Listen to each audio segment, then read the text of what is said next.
So we talked a little bit about the ice. We started talking about the ice stuff, but I suggest that we kind of like um, approach the topic again. So ICE. This is an organization that has existed since the Bush era. March 1st, 2003 to be exact, during George W. Bush's first term.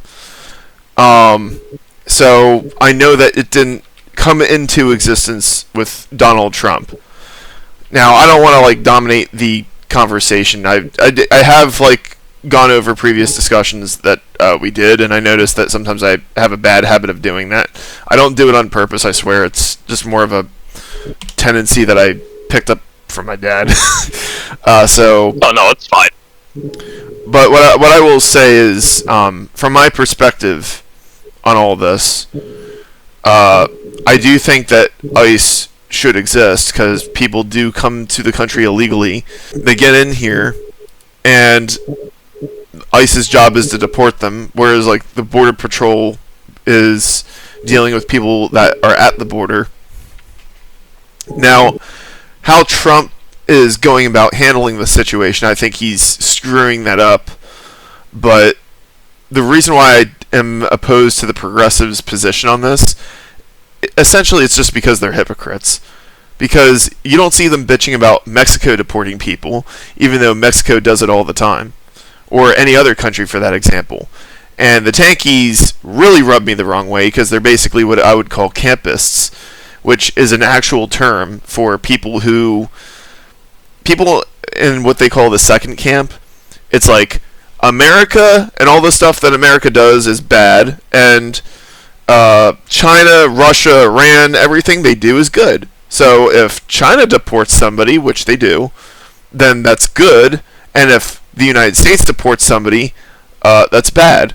If China does a bad thing, it's actually good because it's China and China is anti-United States, but it's only bad when America does it.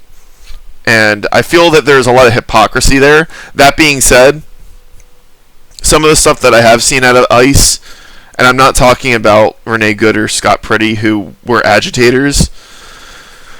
ICE, I feel like Trump is bungling handling running them, particularly with instating quotas, and I feel like there's things he could do that he's choosing not to do. So I guess I would just be curious as to what your takes on that are. Yes, of course.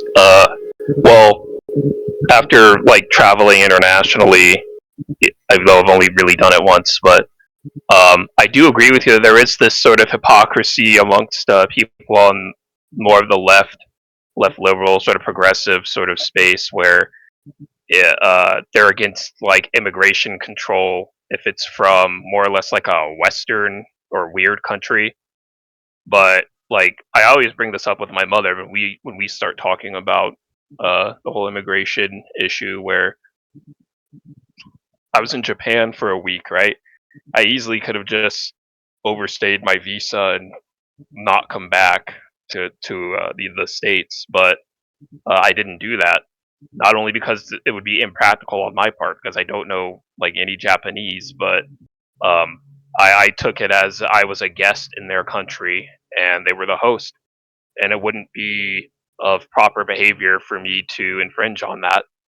So if it would be improper for me to overstay my visa and break the law if I just stayed in Japan, I don't understand why the reasoning can't stay true over here. Um, it just doesn't really make sense to me.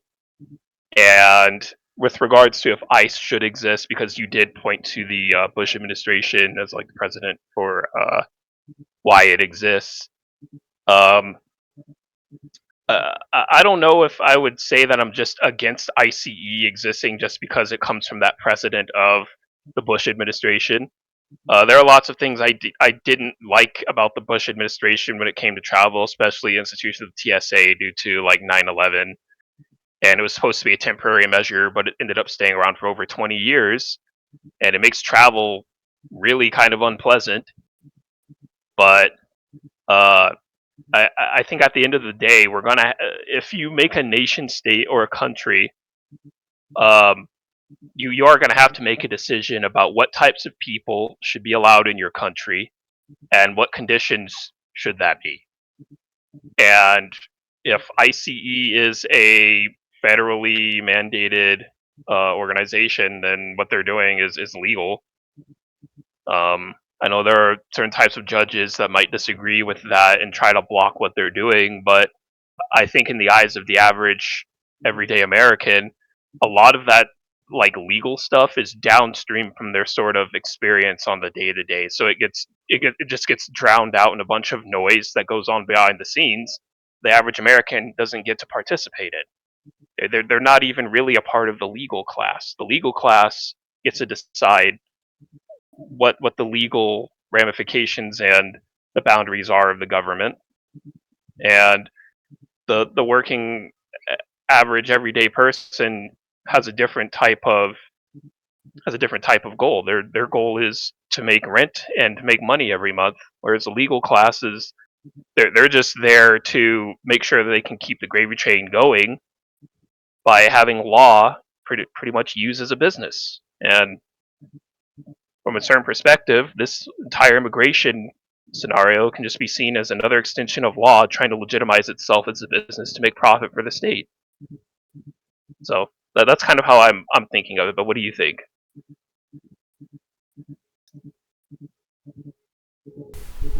Sorry, I muted myself for a second. Um,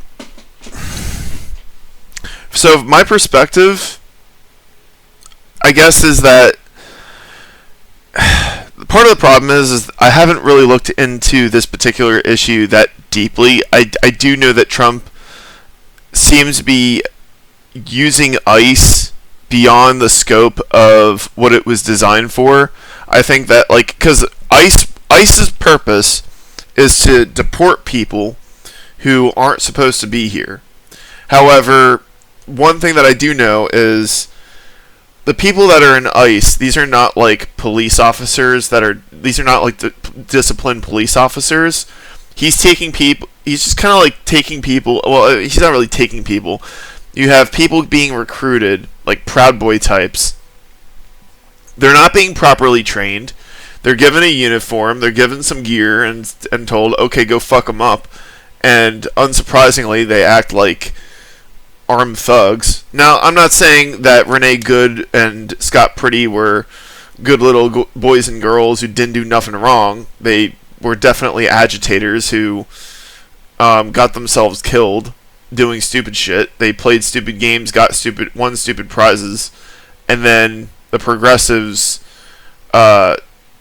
created personality cults around them, which I find to be a little bit ironic that these people were supposed to be atheists and they just replaced Jesus with their own golden cows. But I just I forgot what I was gonna say. The thing is that ICE, from what I understand, they're taking illegals, and instead of just sending them back to whatever country they were supposed to go to, I mean, putting them in like facilities to like try to sort out where they go is understandable. But for a while, and this is probably still happening, is my understanding a lot of them are getting sent to CCOT, and they shouldn't be, because that prison complex was built for mainly gang members in El Salvador. Now, I know that like either last discussion or the discussion before that, I praised Nayib Bukele for cleaning up his country. However, two things that I've heard got me to lose respect for him. One, a little bit, and the other one, pretty much any respect I once had for him is pretty much evaporated. I have heard that he struck a deal with some gang members, and that's how he got them all locked up, and that's how he cleaned up the real way he cleaned up the country. I don't know if that's true. That's not that big of a deal to me. The thing that actually really rubs me the wrong way, and this is just the MRA and me talking, is when reporters talk to Nayib Bukele is like, oh, well, Trump and the United States is far more powerful than El Salvador. I can't stop Trump from sending his illegals to CCOT. but then they got a plane that had some of the illegals were women, and Nayib Bukele himself turned the plane around. He's like, no, we're not taking women. We'll imprison the men. So it's like, okay, so they're gonna get rid of the male illegals, but we have to keep the ones that are female. Well, when progressives say that this is a genocide against Hispanics, I guess there is kind of a point if they're largely Hispanics, but they're killing off the males and we're keeping the females. For what purpose? And I know that the real reason is sexism, but you could point to that and say, you're going to kill the men, you're going to keep the women for unspecified purposes.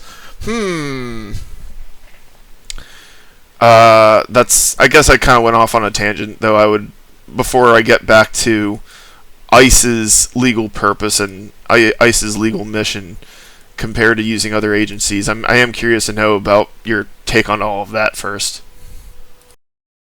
Yeah, it does sound like the immigration of the state can be used in a gynocentric, like how you described it. And in a way, it reminds me of the inverse of, there was this one California candidate, young guy, I forgot what his name was, but he was saying that, like, we should allow for illegal immigrant women to stay in the country as long as they can find, like, an American man to marry and they have children. I remember that. Become a naturalized. I was trying to look up the dude's name, but it's like the opposite of that, and it's like, wow. It's weird because, like, a bunch of the, like, left gynocrats over here would not want that to be policy.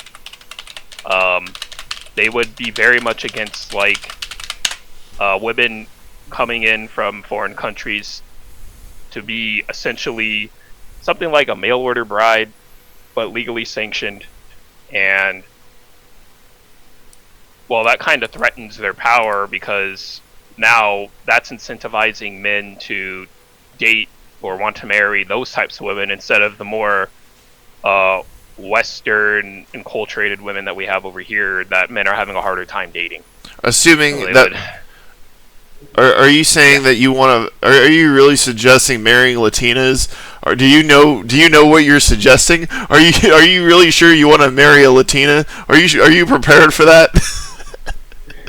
That's what the one putting forth the policy would have to consider. You know, I don't think marriage is really viable over here, so I'm not going to recommend it. Like, okay, even if they do get married, like it's not going to fix the laws or anything. I'm just saying, like, that was what his idea was, and it was kind of funny. But yeah, like, well, I mean, I think there is that connection that you drew between that type of gynocentrism and immigrant, like, deportations.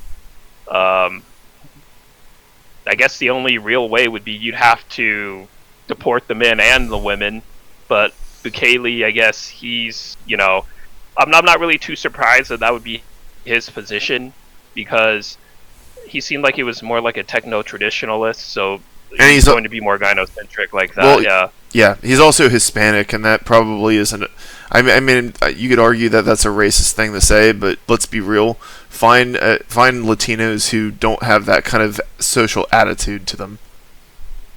Yeah, it's like cultural and everything. It's kind of like a I don't know if I want to say it's like a machismo. It kind of is, but yeah. Yeah. By the way, I found it didn't take me very long to look up exactly who you were talking about. The politician that you're referring to,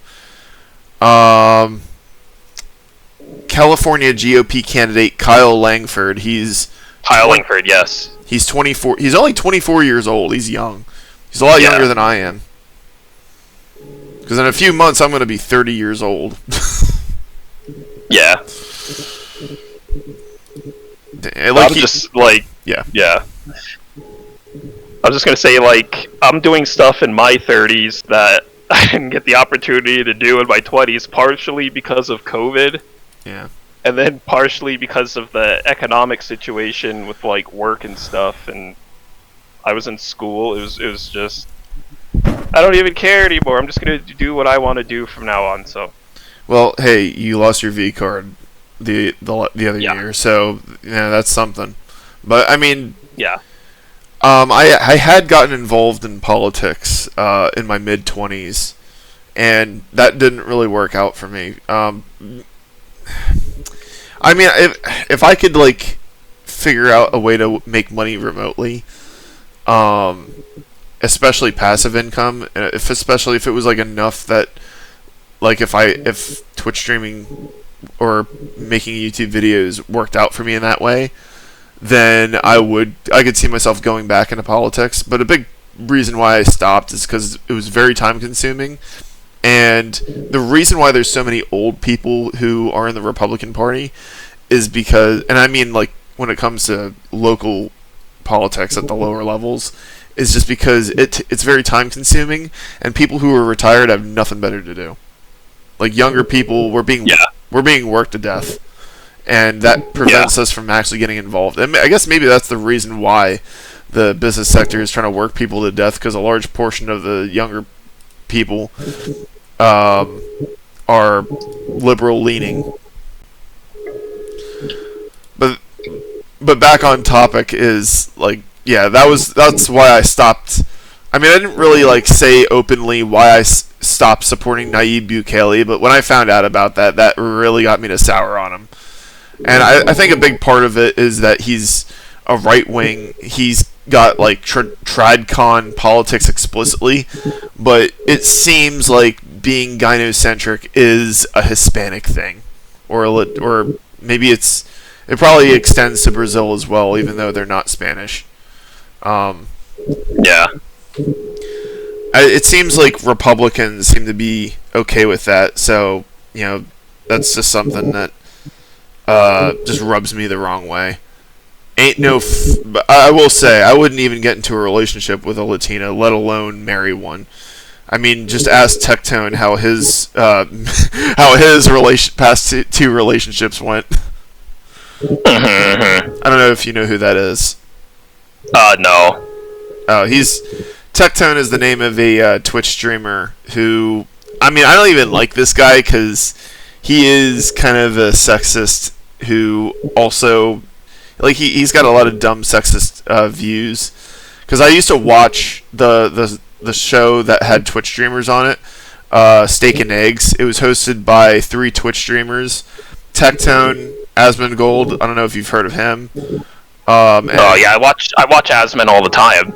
He's probably my favorite streamer. Like, my favorite streamer for the longest time was XQC, and then I started watching like other people play like Apex, and then I started watching Asmon. So yeah, I know. I'm familiar with XQC. XQC kind of reminds me a little bit of PewDiePie a little bit. He just seems very, very hyper.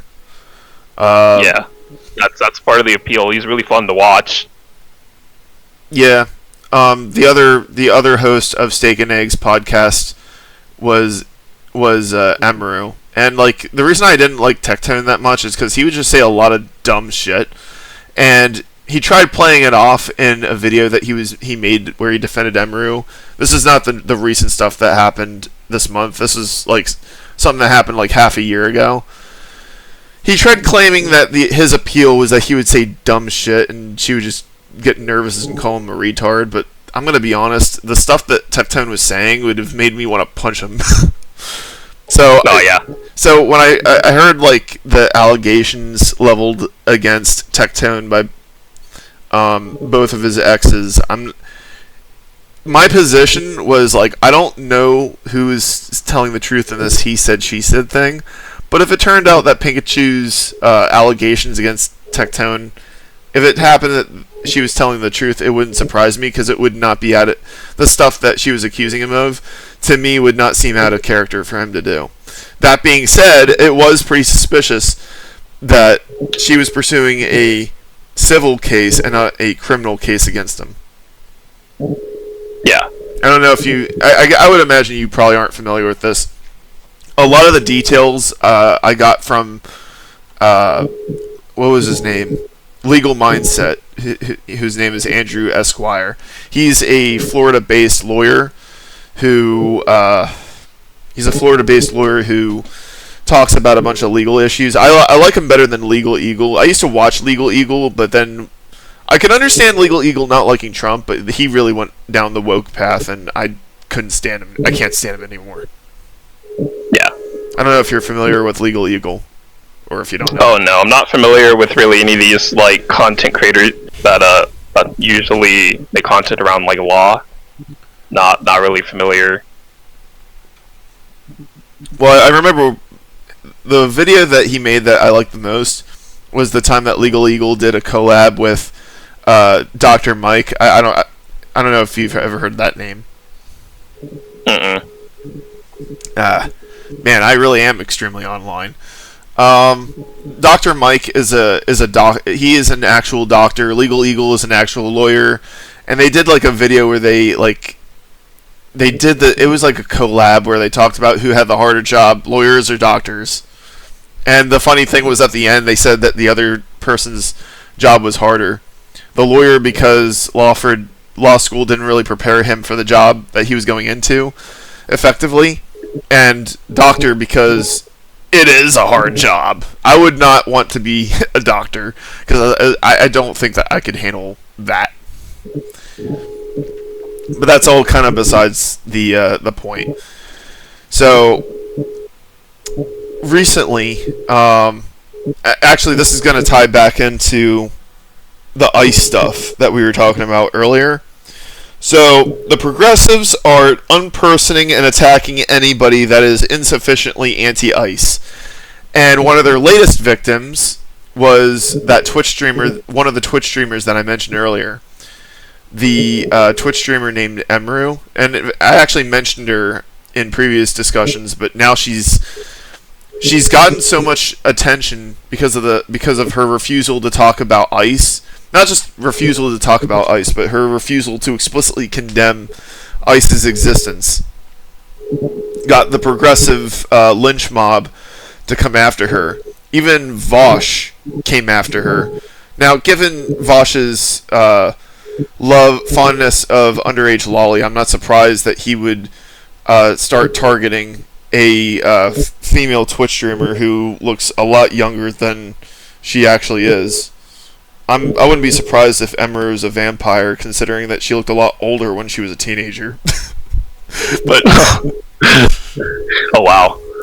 If you look up Emiru, I actually made a video that I put on YouTube recently where I was talking about this very issue. If you didn't see my tweet where I talked about this, I could just put it in the Discord chat. Sure. I don't expect you to go through this now, but this is I did talk about this issue a couple days ago, and basically I said a lot of things in that video, but one thing that I said is that I think that the progressives are stupid for trying to cancel Emiru. They're basically acting like street thugs, trying to see if she'll defend herself. And this girl Emiru, she tends to avoid politics because she knows how much of a shitstorm it is. She actually, in the beginning of my video, I played a clip from Steak and Eggs where Asmongold and Emiru were talking about like how they stream, and Asmongold's telling Emiru like, I don't know how you do it, like that if Asmongold didn't talk about politics or drama, he wouldn't know what he would talk about. And Emiru's like, oh, I don't know, I just kind of yap and talk about stuff that I guess I could talk about politics and drama, but do I really want to do that? And Asmongold's like, no, do not. Yeah. But it didn't matter, because even if Emiru wasn't interested in politics were very interested in her. Particularly the demons on the left, such as Denims and Caseytron, who are some of the most vile pieces of shit who should have not only gotten banned, but Denims belongs in jail, but because she's a titty streamer that Dan Clancy likes, she ain't gonna go to jail anytime soon. Because Denims actually she engaged in incitement by announcing that she would put a bounty on Asmongold's head. Or no, what happened was there was some idiot on Twitter who said that he would put a like $1 million reward on for someone to murder Asmongold or something. And what Denims did is she said that she would increase the money on that bounty if somebody would do it. And all she got was a temporary ban. Like I would argue the FBI should have looked into that, but of course they didn't because she's not held to the same standard that normal people are. Well, now people like that and Casey Tron are going after Emiru for no other reason other than a refusal to explicitly condemn ICE or get involved in the political stuff. Because all Emiru said is, if you need a non-political streamer to explain politics to you who doesn't know anything about politics, you need to just get off the internet. This is the thing, though, is these progressives... Here's the problem, though, is that Emiru, not knowing how to deal with this, she made a tweet where it seemed like she kind of, like, waffled both ways a little bit, trying to play the enlightened centrist. And that actually just... Basically what happened was these progressives, they smelled blood, they saw weakness, and they amplified their attacks against her. And basically what I was saying in that video that I linked to you is you can try canceling Emiru all you want, but her source of money is simps and gooners sending her donations on the internet. And I also pointed out that like 10 years ago we had trad thoughts in the right.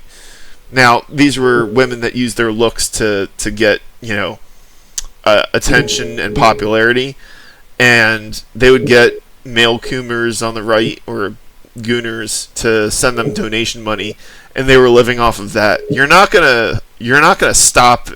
You're not gonna impede Emiru over politics. No.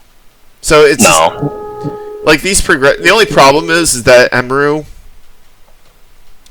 I mean, I do think that on her streams, I did like tune into some of her streams just to see what she was about, and I saw some of her old footage. It's kind of interesting because, like, if you only saw her streams and saw what she was like on stream, she's kind of a bitch. But according to people who know her personally, she's actually a very sweet woman in person. And one thing that I gather from learning about her relationship with another streamer, Miskiff, who abused her, and just how she is as a person from Asmongold, is that she's a kind of person who she's kind of a people pleaser who will try to, like, placate people who are mad at her, and she's not particularly good at defending herself. And basically what happened is she just didn't know how to handle these thugs. When it comes to these progressive thugs, you basically need to tell them to go fuck themselves and have the might to actually, like, stand up to them. And then they back off. Because my experience with thugs is, like, if you respond to their aggression with aggression that exceeds the energy they're throwing at you, they back off and leave you alone. Because all they respect is violence and aggression. So, yeah, I'm not sure. Like, I was in a similar position.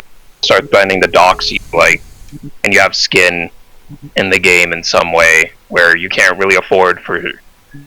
Like, I look at Nick Fuentes' scenario where he was doxxed and dude came to his house and tried to kill him and shit, and I'm just like, is it really worth it? Really? I mean, it's really easy to. Even when I was the mod on the antinatalism subreddit, I did try more or less like the Asmongold approach, but at the time I had some other stuff going on in my life where I didn't want to risk some sort of a situation where some crazy fucker like finds my information somehow and starts trying to, like, ruin my life. It's like I didn't need it back then. I don't need it now either. But if you're able to just, you know, have that sort of Asmongold approach like what you described, I guess it could work. But when people threaten the docs and they're trying to send people that are noteworthy or notable doxers after you, and then it's like hundreds, if not thousands, of people uh, uh, trying to have sort of a witch hunt or a lynch mob after you. It kind of puts it in perspective. At least it did for me. So Yeah, I mean, I'm not telling you or anybody to like be a superhero and like get buy knives and pepper spray and pepper ball guns and be a hero. But at the same time, like right now, these progressives are particularly unhinged. They were like this during the Kyle Rittenhouse drama. I remember. I mean, yeah, I do think though that there will be a difference in the level of energy between like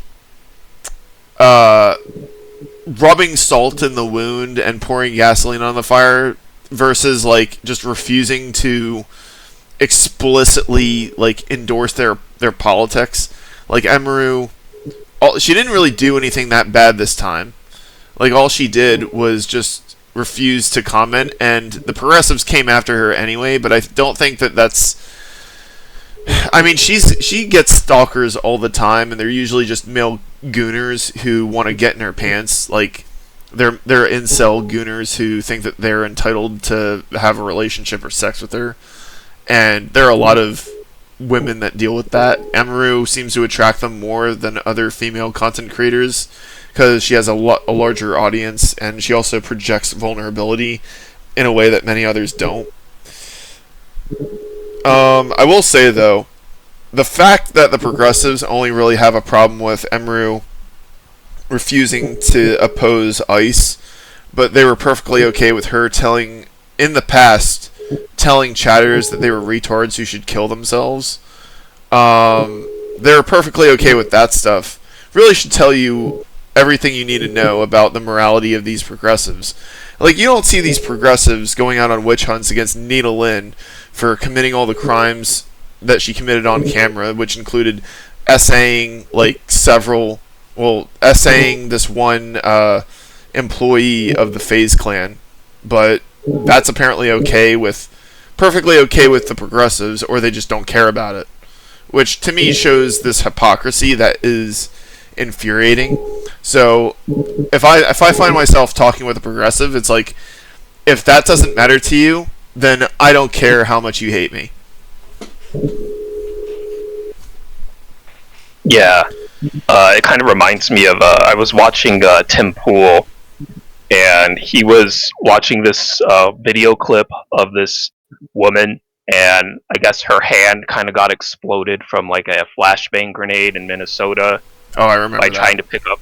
Yeah, and he was saying that like these people think that they're at war, and people on the right are sitting here laughing at them, but these people literally think they're at war because as long as Trump is in office, these people are pretty much just going to act like this. But they acted like this during Biden's presidency too. So I just think that I honestly, I've said this before, but like national divorce is pretty much the peaceful option. Anything else is just stupid, and we're dealing with stupid right now, and both sides are stupid for different reasons.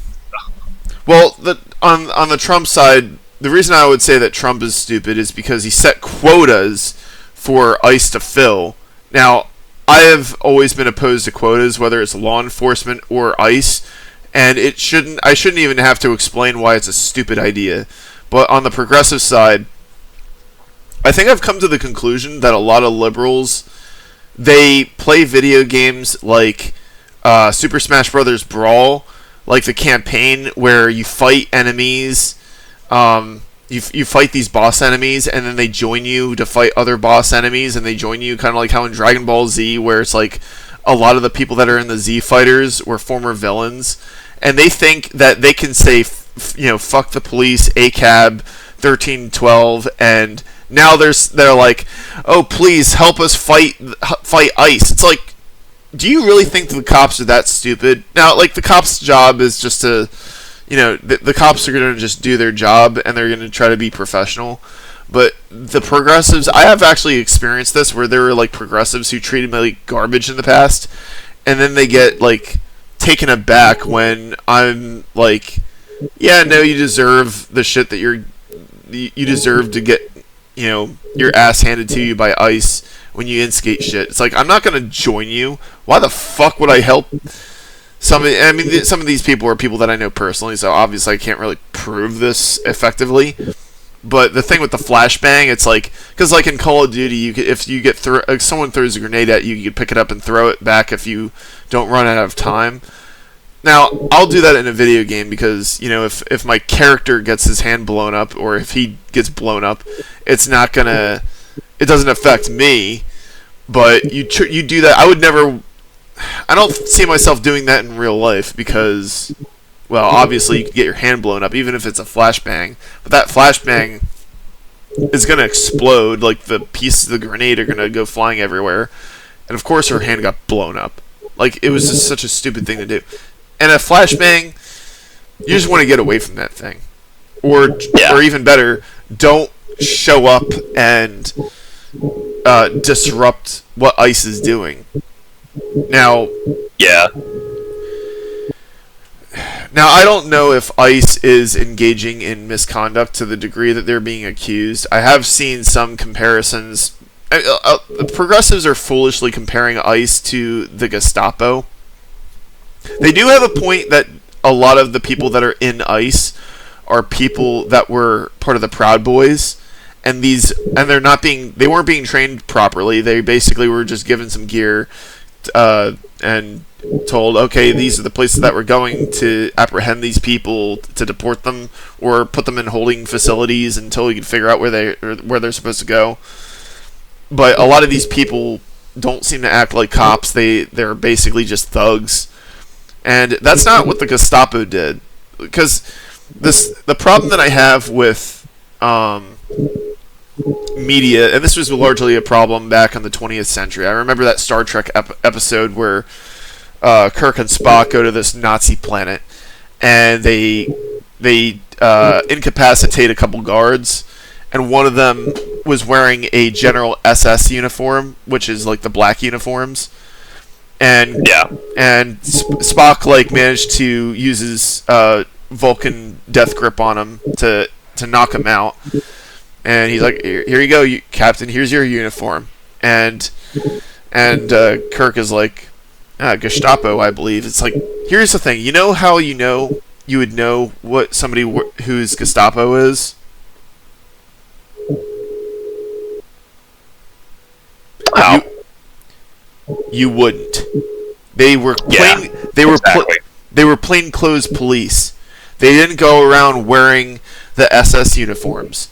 Like, there was like a picture on Wikipedia. I know Wikipedia is like a questionable source, but I don't think this is an area where they were.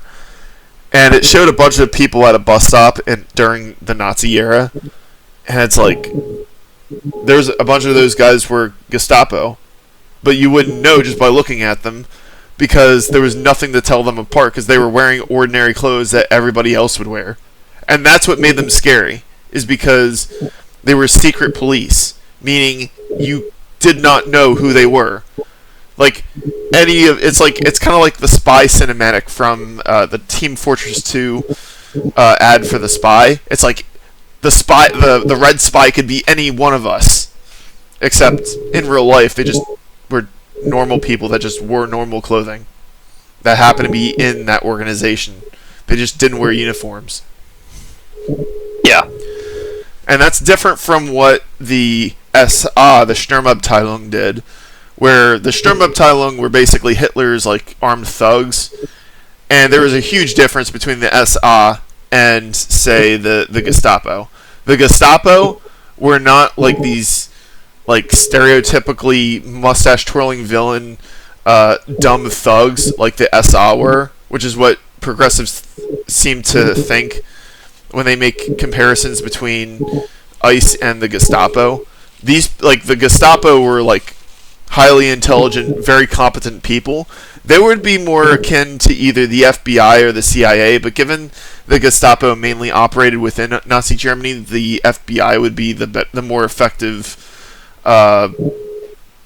analogy, even though I don't think the FBI have like plainclothes police. Like if you ever go to Six Flags Great Adventure, like they have plainclothes police. Either it's either them or Disney. I know that one of those places they have plainclothes police. So basically, you should be nice to everybody that you meet because you'll never know if you're actually talking to a cop who could turn you in. And that's what made the Gestapo scary, was you didn't know who was and wasn't a cop. That was more of a venting moment, but that actually was one of the things that I wanted to mention. That was actually a YouTube video somebody made. Somebody said like, the ICE is not the Gestapo; they're worse. Though I gotta say, I would be a lot more afraid of the Gestapo than the Sturmabteilung, because the Sturmabteilung, they wore uniforms. You clearly knew who they were, and they were like these. They were brutish thugs that were not selected for their intelligence. It's like, imagine if Crabbe and Goyle were given some uniforms and their task is to do whatever. That's basically what they were. Yeah. I think a lot of this just comes down to what your interests are in the country. I don't view, under my idea of what jurisprudence is, if you want to call it that, just like anywhere else, law only exists insofar as those that decide to enforce it can have the means to do so. Whether that means law is legitimate, I'm not sure if that necessarily follows, but I just look at all of this and it just looks like theater to me for the most part. Like what I see has nothing fucking to do with my life or my existence. So I don't really have like I said, I kind of don't really have a dog in the race here. Like I look at all this stupid shit. Like some people got killed. It all could have been preventable if they just decided to stay their asses at home, but they didn't do that. And it's just like, what does this have to do with me and what I want to do with my life? ICE, maybe it legally should exist, maybe it doesn't. It's like, what does that have to do with me? Like, they're not coming after me, so why should I care?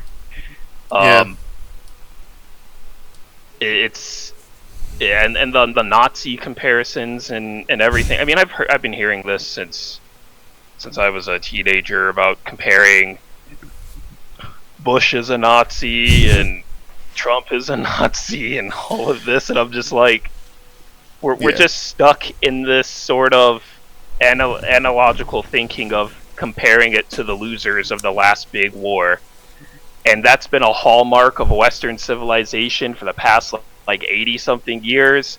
We can't get over the losers of World War II, so we have to compare any politics we don't like to them, and it's just like, this doesn't do fucking anything. Why are we doing this? Well, I don't mean to interrupt. I just wanted to get a thought out, and that's like, I wouldn't say that making comparisons to the Nazis is always unjustified, because if you do happen to have a leader that's doing something that is actually like what the Nazis are doing or very close to it, then I can understand. But the problem with the progressives is they call basically like everybody Nazis. Nazi is not even like they're not using the word Nazi to describe somebody. It's like the same. Yeah, it's like the same term how they use fascist. It's like, what the fuck is going on here? What do you mean by that?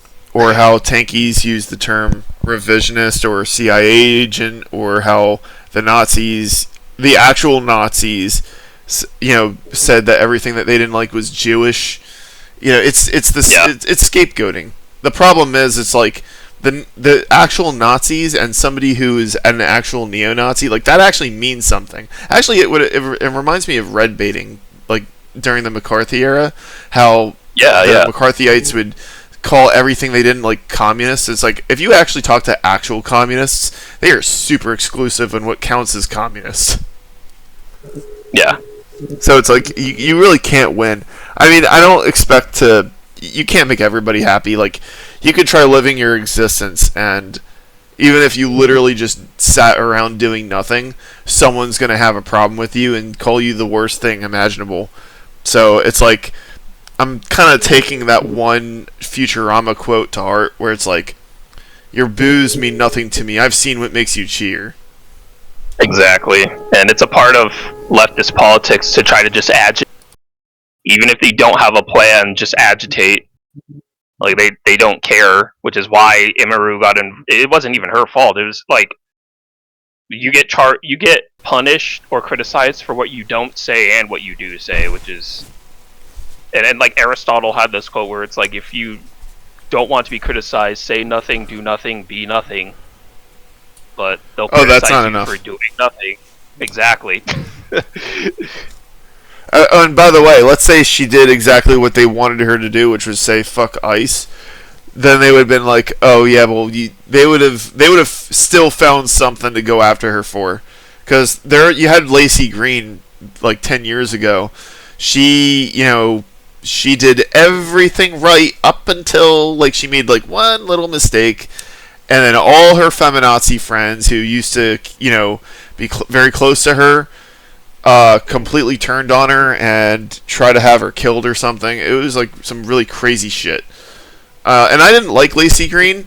One thing that I found out from Actual Justice Warrior, which this made me angry when I found out about it, but I'm not surprised, is that she was actually being paid by MTV to push feminazi, like anti-male feminazi talking points.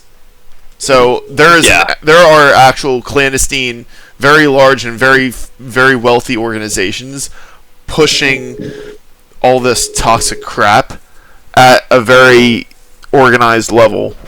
And the only time... And basically what AJW said is that Laci Green only stopped when the gravy train stopped. I don't know exactly I don't remember exactly what the details were, but... And it's not that I'm a huge fan of Actual Justice Warrior, but sometimes he does say things that are worth listening to. But, yeah. What was I... Oh, yeah, I was going to mention another thing about the ICE stuff, which is that, I actually...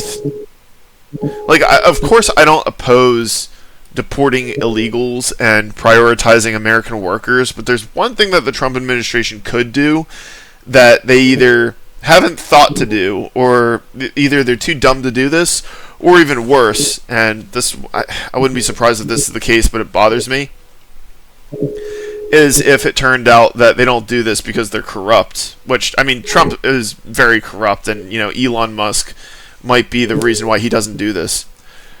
I would suggest that we should punish business and business owners for employing or paying illegals less than the minimum wage and not giving them the same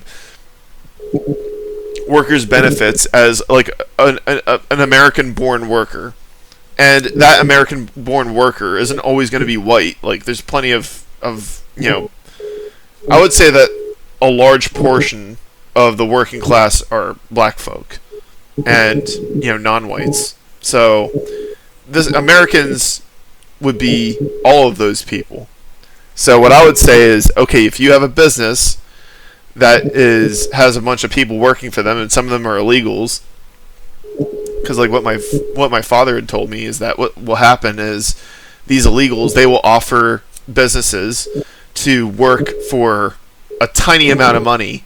They will all go and live in the exact same dwelling, whether it's an apartment, a house, etc. And they'll just offer to work less than an American would, and that's how these businesses pay them for less than the minimum wage, which is illegal. And sometimes what the businesses will do is they will have like a middleman involved, so they're not directly employed for them. So what I would say is like, okay, how about we start going after these businesses by saying, not only are you not allowed to pay somebody less than minimum wage, regardless of whether or not it's an American citizen, if anybody is working in the United States for less than the minimum wage and they're not getting benefits, that's illegal, and you're not allowed to have them, working at your business, regardless of whether or not you are directly hiring them. And maybe we should have ICE start patrolling businesses to check on them to make sure that they're not doing that. And what this would do is it would incentivize businesses to hire American workers and keep American workers. And it would actually push out the illegals and encourage the illegals to get citizenship, or they would just get deported. And business people that refuse to comply can just go get they can get arrested and go to jail. And if they'll be like, well, we'll just not do business in your country, okay, then your goods are not allowed in this country, because we have to have border security. And if we're going to have a minimum wage, if we're going to have workers benefits and workers' rights, we have to protect that somehow. So I guess I don't know if you think that plan would work, or if you have a better idea or see any flaws with it. I'm curious to know. Yeah, it just looks like more whack-a-mole, and because now you're gonna have to have like economic, like second and third order effects of like that would mean that like American workers are going to be in a position to demand more from wages from those companies if they decide to stay in the country to operate. And it is an incentive for those companies to leave. And I guess you could say, well, we'll just try to have the government have an embargo on them, but we're going to have like a worker shortage depending on like how many workers want to be involved in that sector of the economy anyway. Uh, and I also think like a third order effect of that would mean it's going to be more of an incentive for companies, especially tech companies, to try to automate whatever companies are not able to get that labor for cheaper for.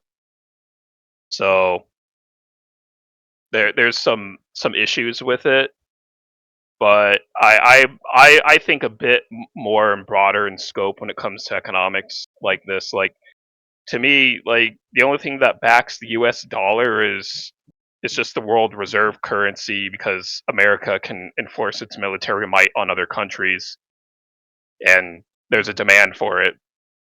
To me, it looks a lot like just monopoly money being enforced through the barrel of like a gun. Whether that means the money is legitimate, I'll leave that up to you to decide. But um, the way we do economics is just really stupid. Uh, if we have people that like for me, for example, it's like I don't give a shit if companies are like paying illegal immigrants under the legal minimum wage, whatever that is. Like, I don't even want those jobs anyway. So it really depends on what audience, or for whose benefit is it to cancel those types of operations that employers want to keep using. Um, I'm more of just like a consumer. Like, I'm not working right now. I just want the lowest price possible for the best product that I can get. I have no control over if any of these conglomerates are going to be able to uh, have illegals work for them or not. It's just, I think there's just too much of a disconnect on concerns and interests. I have very niche sort of interests that a lot of people don't really have. So to put that to put it on the political stage, it's already just going to turn a lot of people off, and they're not going to give a shit. Just like all of these really big issues turn me off, and I don't give a shit. Um, yeah, I don't think that we should be going to the government to try to solve the issues that the government causes. We have to like totally redo what we consider to be like the nation state at this point in order for me to think that any of this is salvageable, or that it could make sense to implement, and it's not just like a game of theater or people trying to just secure their own interests against others in this like war of all against all sort of way, and then we call ourselves Americans when all we do is compete against each other. So, because like if you're not interested in working construction or farming or hospitality or wherever these like immigrants are being hired at, it's just like why do I give a shit if they're being hired under the minimum wage? I don't even want to work in that sector of the economy. It doesn't do anything to me. That's just kind of how I'm approaching it from like this very direct, egoistic sort of perspective, like an egoistic rationalist. It's like, what does this do for me personally? If the answer is nothing, then I don't care. If it does something for me, then maybe I could have more of a vested interest in learning more about that discussion. But like this illegal immigrant stuff is just like, whoa, we're rounding them up, and it looks like a giant circus. Like, they just keep rounding them up over and over until the end of time, I guess. Like, I don't know. Yeah. Well, I mean, the way I was trying to bring up what my suggestion was, it was less of a moral prescription and it was more of a strategy suggestion, like a suggestion of a strategy. Because I'm looking at the way Trump is. I looked at the way Trump is going about using ICE, and it seems like Trump likes it being a media circus. But if let's say I'm in Trump's position, and I didn't make all the dumbass decisions Trump made, which seems to be defining. Trump is a bumbling fool, in my opinion. If I guess in general, I'm just saying I would do a better job than he is, because if I want to deport the illegals, I would try to make it look as legitimate as possible. And Trump, he's going for shock value, which in my opinion is not the correct approach. He's making a lot more opposition than he otherwise would need to. Regardless of what you thought of George W. Bush, I think he was a lot more effective at getting like mainstream liberals on his side. Because like right after 9/11 happened, he gave a speech at the Islamic Center of Washington where he was saying like, Islam is the religion of peace, blah blah blah, and you could argue that he was being disingenuous, but a big part of being a politician is being Machiavellian, and George W. Bush was not really stupid. You might think he's evil, but I would say he was definitely smarter than a lot of people give him credit for, because the anti-Muslim sentiment was really high, and it would have been very easy for liberals to blame him for it all. But that action not only toned down the pogroms against Muslims, but it also got liberals, or at least some liberals, to, at least in retrospect, be like, well, he wasn't like leading the charge in these pogroms because he did speak out against it. Whereas Donald Trump, he clearly encourages that kind of stuff. Now, that being put to the side, I don't know how big of an impact illegals have on American workers, but I do think that kicking the can down the road is probably not a good idea. Like, it's not like this directly affects me that much, but or who knows, maybe it does affect me a little bit. But there are Americans that will work in those sectors. But the problem is that if illegals are actually like displacing American workers, then that would be a justification to put in place laws that would say like, okay, if you want to hire illegals, then you have to pay the minimum wage. Because if the problem is that not enough Americans are, offering themselves up to work those jobs, then nobody should be allowed to pay somebody below the minimum wage. Because minimum wage, a lot of the time, you can't survive on that. And I seriously doubt that the problem is that nobody wants to work anymore, when many people, including myself, had been complaining for years that we couldn't find work, or that a lot of job postings were fake.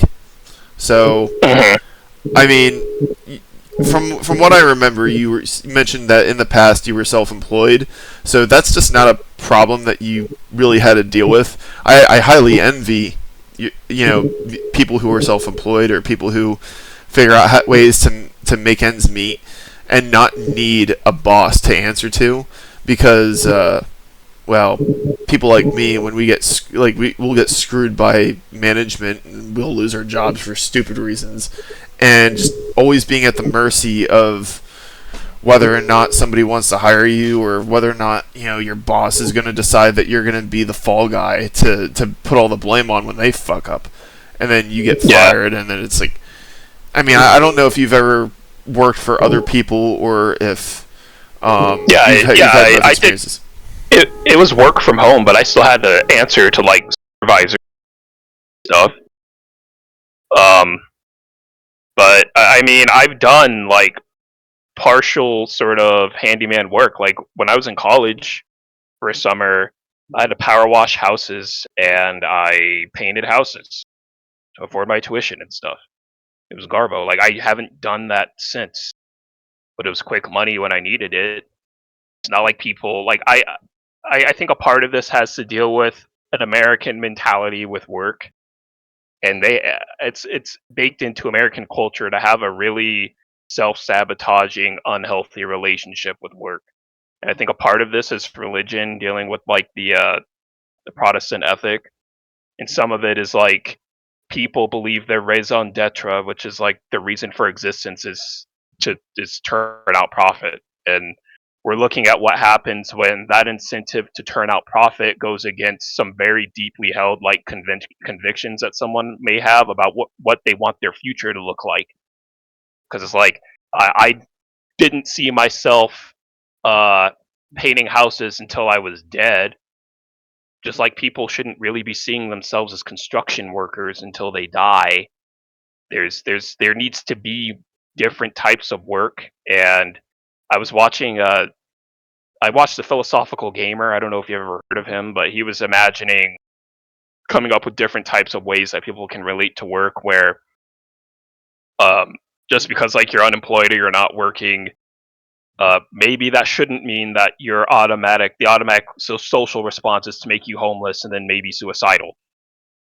We need to do something about that. I view that as more of an issue here, and I think AI is going to help make a lot of work really redundant and unnecessary for human laborers to engage with. And we're going to have a discussion, and maybe it involves UBI, maybe it involves a different type of dividend or whatever. But people cognitively they're going to be outcompeted by AI going into the future at some point. And we're already working on robots that can do what people do in certain areas of the economy. If our answer to that is we're just going to have bands of homeless people walking around dying in the streets, well, that sounds morbid, but it does. I'm just saying that does not have to be the only suggestion. Like there could be smarter ways of handling this. Yeah. We might not have a choice but to use UBI, and that's why I am pro UBI. Mm-hmm. It's not like I'm like, oh well, if you can't work, fuck you. You should be turning out profit. Like, no, that's garbage. I don't want that for anybody. But we're gonna have to have an adult discussion about what our values are about work that a lot of people in the country don't want to have, or they're gonna turn their nose at. Well, see, I mean, like, I wouldn't want. I personally don't want to do a lot of blue-collar jobs, and the reason why I went back to college was because I got the job that I worked where I was not working on cars. Like, that was kind of like my wake-up call to get out of those kinds of environments. But there are people, they don't mind being in those environments, or even more so, they might even like, some of them even like being in those environments. Now, the job that I mentioned last discussion that I had, I actually lost recently because my manager, my jerk off of a manager, framed. What happened was he fucked up and he blamed me for it, and I got fired because of that. But I worked with people. Like, I was mainly in the office portion of the building, but there were plenty of like white dudes who worked in like the blue collar area, and they like doing blue collar work. And you'd be surprised how many Americans and I worked with. Most of the people that I worked with were Americans, but there were people that worked in like a different sector of the building who were all there was like 5 Hispanic dudes, and I don't know if they were legal or not, but a lot of them mainly spoke Spanish and just a little bit of English. So I actually did start trying to learn how to speak Spanish again, but I learned a few phrases and a few words, but not very much, not enough to carry a conversation for very long. I actually do want to actually learn how to read and speak Spanish more, but I'm a little too lazy. The thing that motivated me was having Spanish-speaking coworkers, but the work that they're doing, there are Americans that are okay with doing blue-collar work. I do agree with you that the Mad Max turbo capitalism that we have and the rat race and keeping up with the Joneses, that for a lot of people that motivates them to not want to do that kind of work. I mean, my dad, if I was doing blue collar jobs for the rest of my life, if anything at all, he would probably I think he would disown me because he wants me to be like very successful, and I would love to be successful too, and I'm trying to figure out how to do that. But there are Americans who are blue collar through and through, and like I've talked to some of these people. That's all they want to do is just work with their hands. I'm not one of those people, but I don't know if they're really as far and few between as you're implying, but no matter what the case is, we really should not be allowing businesses to find ways to pay people less money than they should be paying them. If the argument is that they can't handle paying the amount of money that the minimum wage would require, then I would like to see the numbers. I would like to see them fork up the details of, is it really that you just can't handle paying that much money, or do you just want to hoard most of the money for yourself? And I'm not saying that the second one is the case, but it's like, let's actually see the evidence. Why does Elon Musk have money coming out of his ears that he could blow away on stupid shit, and a lot of people are struggling to make ends meet? I mean, I know I'm sounding like a socialist, and I could be a few sentences away from turning into a straight-up commie, but I think I think it's the government's like the money system is just so it's not providing really good incentives for the American worker or for corporations. It doesn't. Chickens coming home to roost. I almost forgot to mention, it doesn't help that Donald Trump has Elon Musk in his administration, and Elon Musk's motivation. I made a whole video about this like a year ago. Mm-hmm. Elon Musk's motivation for bringing in H-1B visa workers is because he didn't want to pay Americans. He didn't want to pay minimum. He didn't want to pay like minimum wages, so he brought over a bunch of Indians because he knew that he would have more power over them than he would over Americans. And I was basically saying, hey, neo-Nazis, it's not the Jews trying to replace you, it's this fucktard. Yeah, like, that to me, it just looks more like a impeded struggle of working class interests, because, like, a lot of progressives and people on the left, they like to imagine the proletariat as just like one big block, but it's several differing cultures around work. Like blue collar versus white collar is one of those distinctions. They clearly have different interests in what they want to do in the economy, and that's going to come up in politics. Like the whole H-1B visas thing, like, yeah, he's going to hire Indians or whatever because it's cheaper. And like I said, like, the entire dynamic of like the working class people involving regulations from the state to make their demands easier is going to drive corporate interests to try to work around the American working class so that they can have bigger profits. They don't have to give up as much. It's kind of like it kind of reminds me of the problem with like healthcare, where it's like you have all these like poor and like destitute people who don't have good access to healthcare, and it sucks for them. And the government would pretty much have to come up with a policy to like make it so that they can afford the healthcare, but the people that could afford the healthcare don't want to pay for it, but the people that need it can't afford it. Oh, I've said that before. It's like, well, what the fuck? So it's like, well, this is just not even. It's just, unless we go down the whole like, we're gonna have a cyberpunk 2077 fourth corporate war involving several corporations and the working class is killing each other, and it's a war of all. Unless we're gonna do that, I don't see a way out of this. Well, you know what's funny is like you kind of this could just be parallel thinking, but like I had said in conversation, this is not something I've said on the internet. I've said it IRL, but I think in response to some other stuff that happened like a while ago, I one time like said to someone like the men who need therapy and mental health treatments the most can't afford it, and the people that can afford the best treatment available don't need it because life is going well enough for them. And this is one of the like I haven't bought into everything about socialism or communism, but this is the one thing that they have sold me on, because the healthcare system that we have, especially with profiteering off of life-saving medicine, is one thing that should not. This is one thing that definitely needs to be decommodified. Though that doesn't make one a socialist. At most, it would make me a social democrat.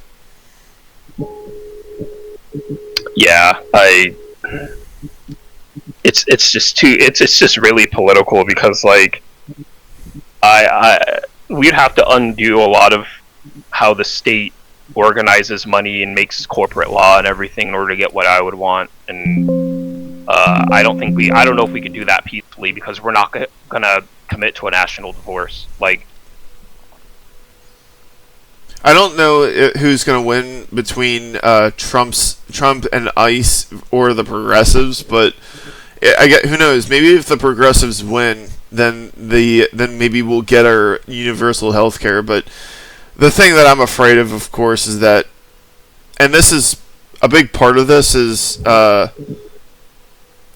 wouldn't be surprised if they'd be like, actually, you know what? Yeah, no. How about healthcare for just people with who toe the line on progressive politics, and everybody else can fucking die? Because recently, Vaush started saying that. Like, there was a video of his that got taken down for a while, but then got reinstated, where he was reacting to like Republican voters basically saying like, well, you know, the people that got killed by ICE, they shouldn't have agitated ICE in the first place that led up to their deaths.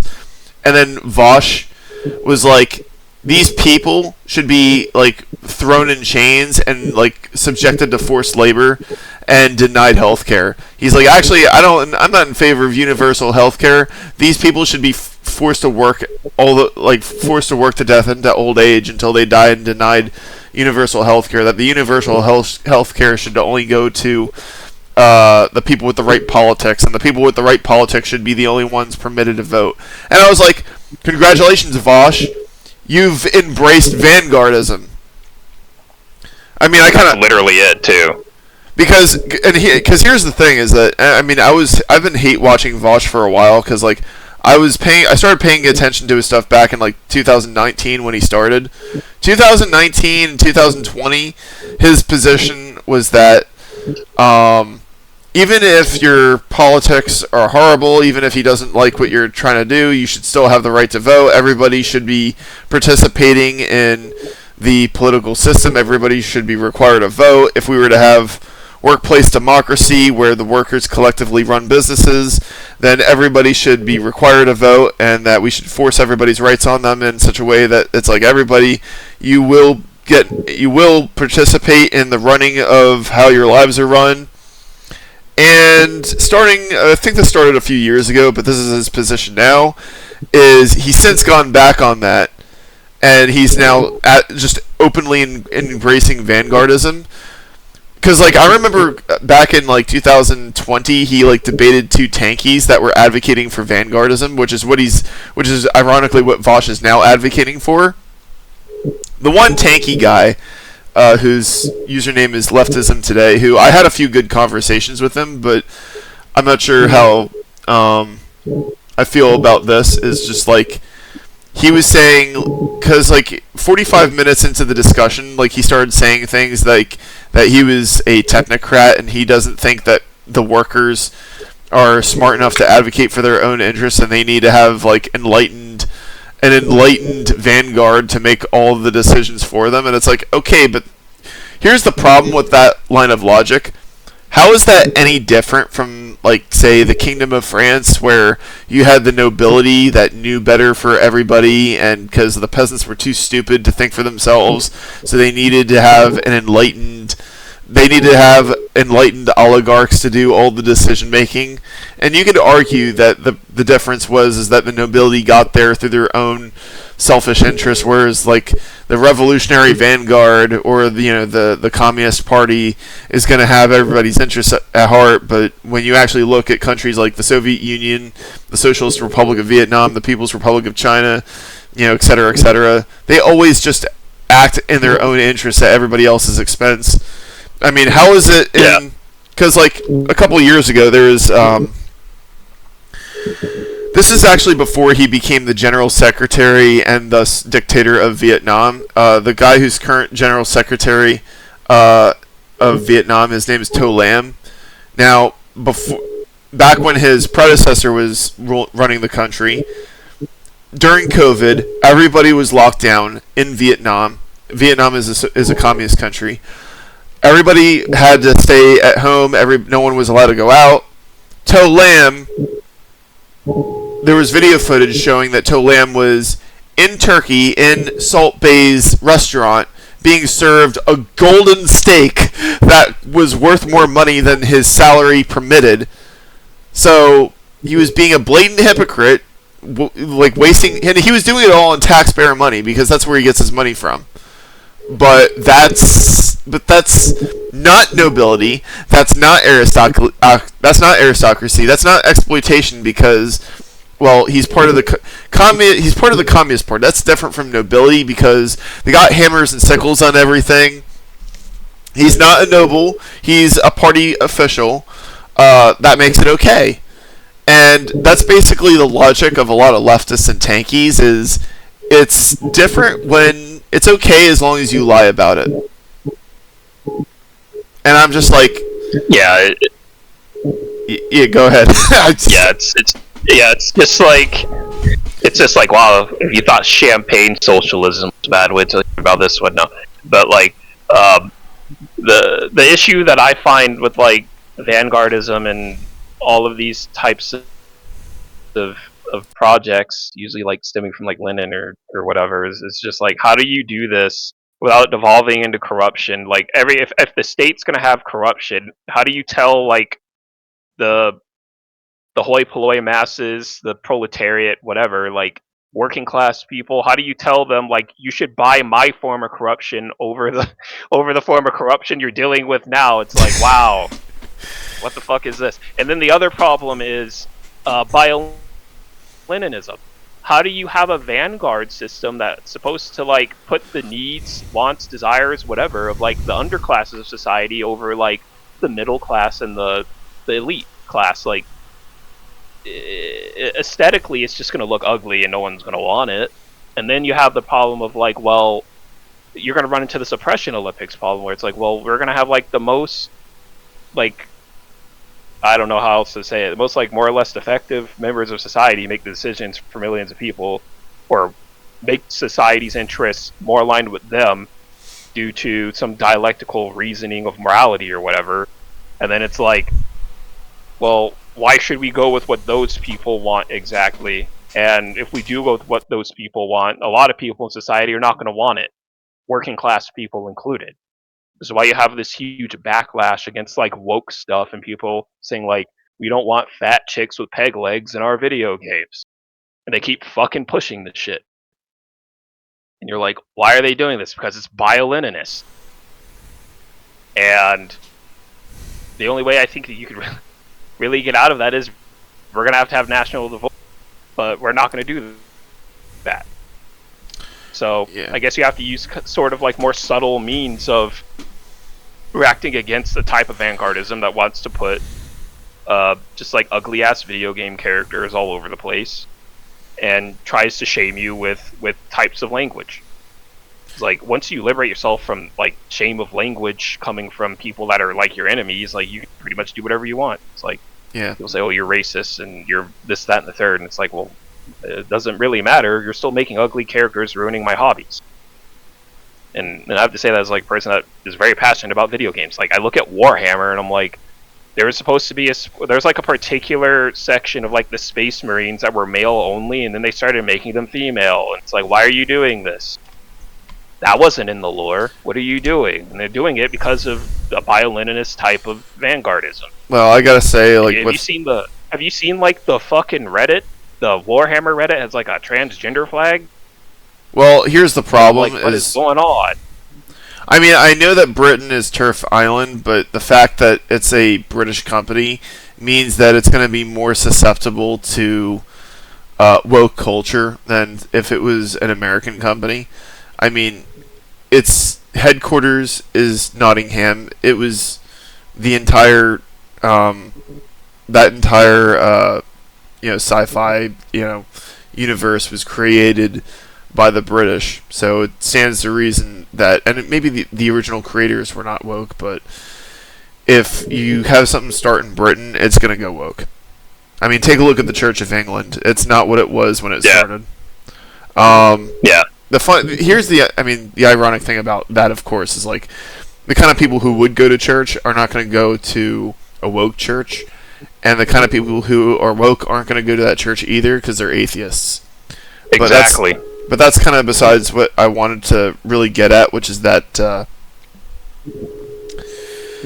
with the woke stuff in video games, I think that the source of their power was the U.S. federal government under the Democrats, under the Biden administration in particular, which is a big reason I did not vote for Biden.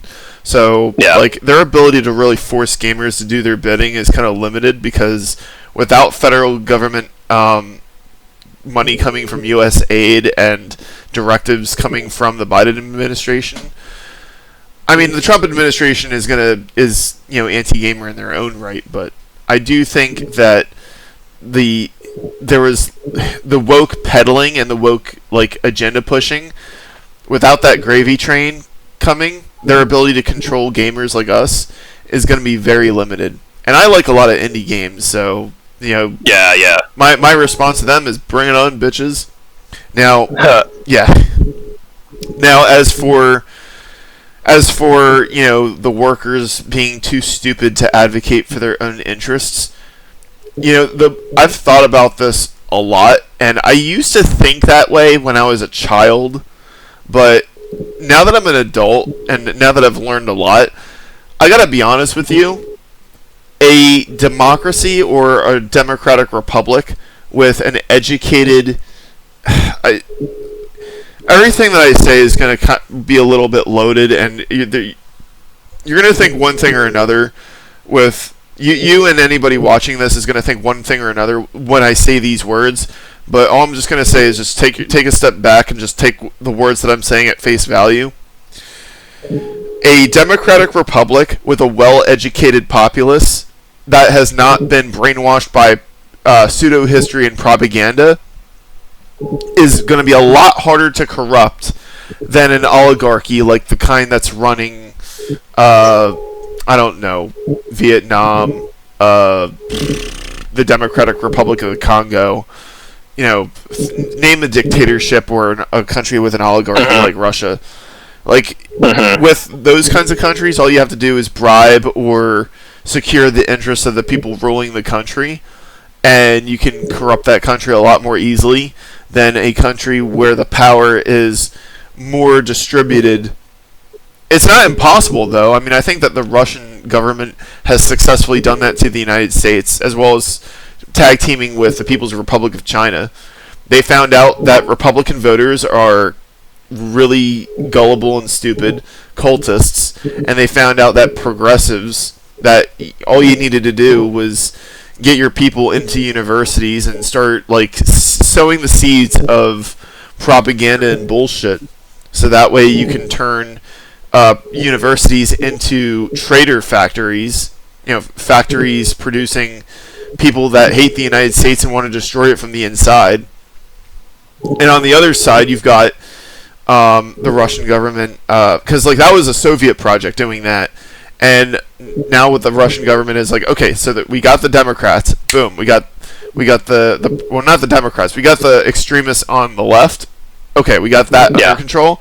Now for the right, what they did is they presented Russia as being like modern day Russia as being this bastion of trad con anti-wokeness, and they got that to appeal to the sensibilities of the GOP, and Russia started going really anti-democrat, and that over time that wooed the Republicans, and because like I saw tweets on Twitter, and at first I thought that the people responding were bots, but apparently one of the people that was responding favorably was one of the guy that got the guy who tried assassinating Donald Trump in Pennsylvania.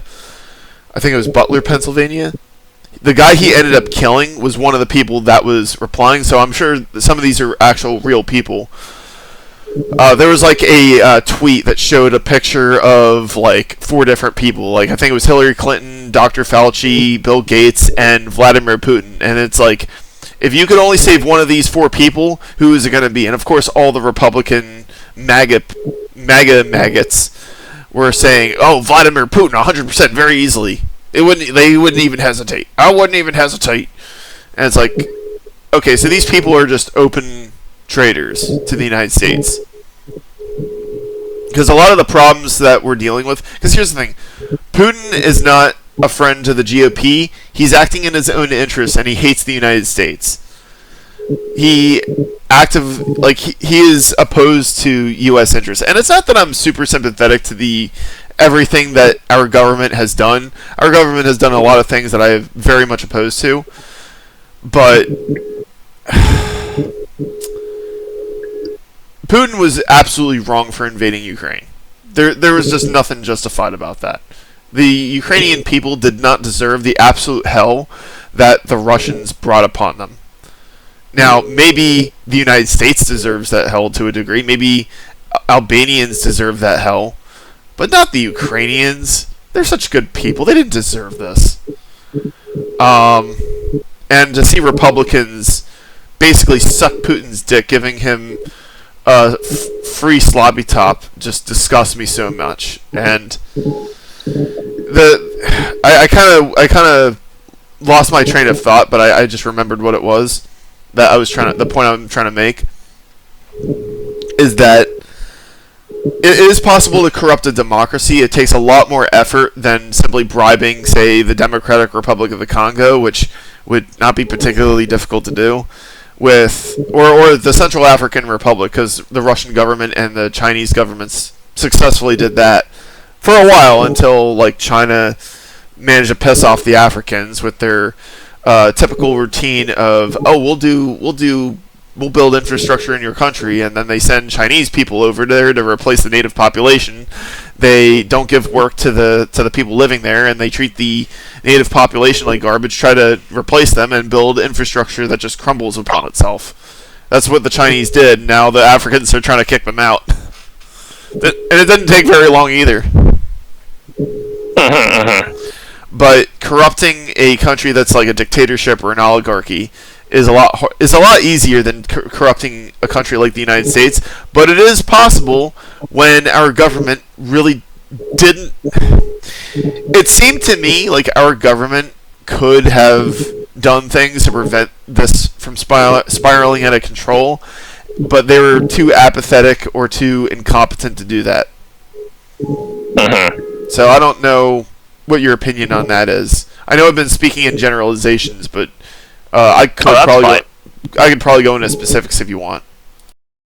Yeah, for me, like, I have several obtuse views that a lot of people are not going to like or enjoy, but I like Japan more than America. Um, I honestly think that uh, material or economic or uh, important gains of the individual should probably like guide what politics you'd want. Okay, we have like a corrupt oligarchy, maybe it's Russia or several of those other countries you described, or we have a corrupt democracy like what we have here. It's neither really appeal to me. I'm just like either way, it's not guaranteeing what I want out of my life. So, well, what's going on with this, or why should I have my skin in the game on deciding if Russia or the United States are better and reflective of my interests? Because I've already went to another country that was very reflective of my own interests. Well, I guess. So, I mean, yeah, I don't. and I'm well aware that Japan is very dependent on states politics towards like military and all that stuff. That's just what happened at the end of World War II, and no one's going to be able to do anything about that. Even then, though, I had a much better experience over there than several years that I've had over here. Like, I even want to go and learn Japanese. I'm probably going to get some sort of software to help me speak the language at some point. Yeah. Like, my big concerns for America are, like, we have dudes over here killing themselves because they've done the math in some way and they realize they're never going to have sex with women they find as attractive. So we need to have sex work legal in some way. I think sex work is male therapy. It helps. So we don't have dudes killing themselves, even though it could have been preventable. Like, I'm disgusted with my country where we don't have this as a forefront, because like we talk a lot about healthcare and the economy and everything, but like, we have people killing themselves. So we're not gonna, like, what does that say about us as a society? We're just okay with people killing themselves. Oh, I mean, like what the fuck is this? I mean, that's. I said it's obtuse. A lot of people don't have that on their political radar. Well, no, I fully admit it. Well, what I was gonna say, it's like, it's like that's not the only way that this country's fucked up. I mean, I'm starting to. I mean, like, I know I've mentioned him before, but it's like I'm a little bit. On the one hand, it's like Jason Unruh is much further down the Death to America line than I am, but I'm starting to, it's like my patriotism is starting to crack the more I just see the Mad Max turbo capitalist individualism like in its unwholesome extreme. I have to say though is that like I don't want to make this sound as though, because I'm definitely not saying that you need to sacrifice yourself and take one to the team, but I care about a lot of this stuff just because I know that if everybody embraced selfishness to an extreme, then I mean that's kind of what led up to this problem in the first place. Because like you have the pharmaceutical companies jacking up the prices of medicine. Like, oh, do you want to live or die? Oh, well, then you're gonna pay the prices we decide to set for this. And they don't care that you've got senior citizens, clamoring, doing whatever it takes to afford the medicine that'll allow them to continue being alive, or whoever is desperate to stay alive. They don't care, because it's like they only care about seeing how much money they can milk out of poor people, so that way they can afford yet like another dozen yachts that they don't need, just to not even because they need them, or a more likely example is another McMansion. Not that they need it, just to flaunt their wealth to other people who are also flaunting their wealth, which I think was most likely unjustly earned through unethical means. And it's not that I have a problem with people being wealthy, but if their means of making money is on something where it's not like food, where it's like, maybe I'll have a Big Mac, maybe I'll have a Whopper, or maybe I just won't. It's like, here's medicine that'll save your life. Are you going to choose to save your life, or are you going to choose to die? And if you choose to die, then that's when the authorities get you for being suicidal. And it's like, and maybe not literally, but the point is like, life-saving medicine should be decommodified, and the reason why it's not is because, the people who are against that are acting in their own selfish interests. Like, I understand, like, maybe the best thing I could do would be to flee to a country like Japan and learn Japanese, and who knows, I might do something like that. I mean, I got my real ID not that long ago, and next thing I'm gonna next thing I'm gonna be doing is getting my passport, because I recognize. There you go. Yep. Yeah.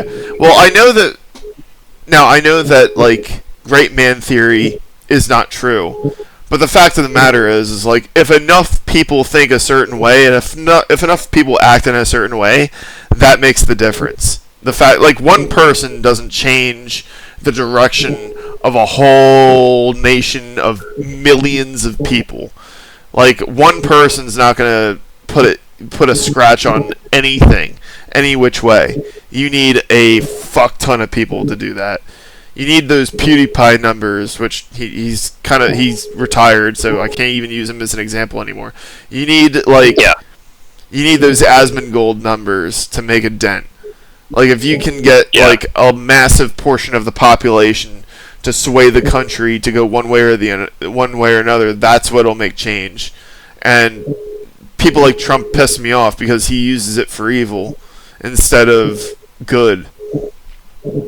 And because, like, just like you, I despise like both main factions. I can't decide if Trump is stupid or evil. I wouldn't be surprised if he's both. Progressives are also evil for the reasons that we already talked about. Yeah, of course. And besides, Japan has a lot of attractive women, so... Yeah. I mean, exactly. Like, that's an incentive right there. Like, when I was there were, like, no fat chicks. I come back over here, I'm like, there's a bunch of fucking wildebeest bitches. Like, what is this?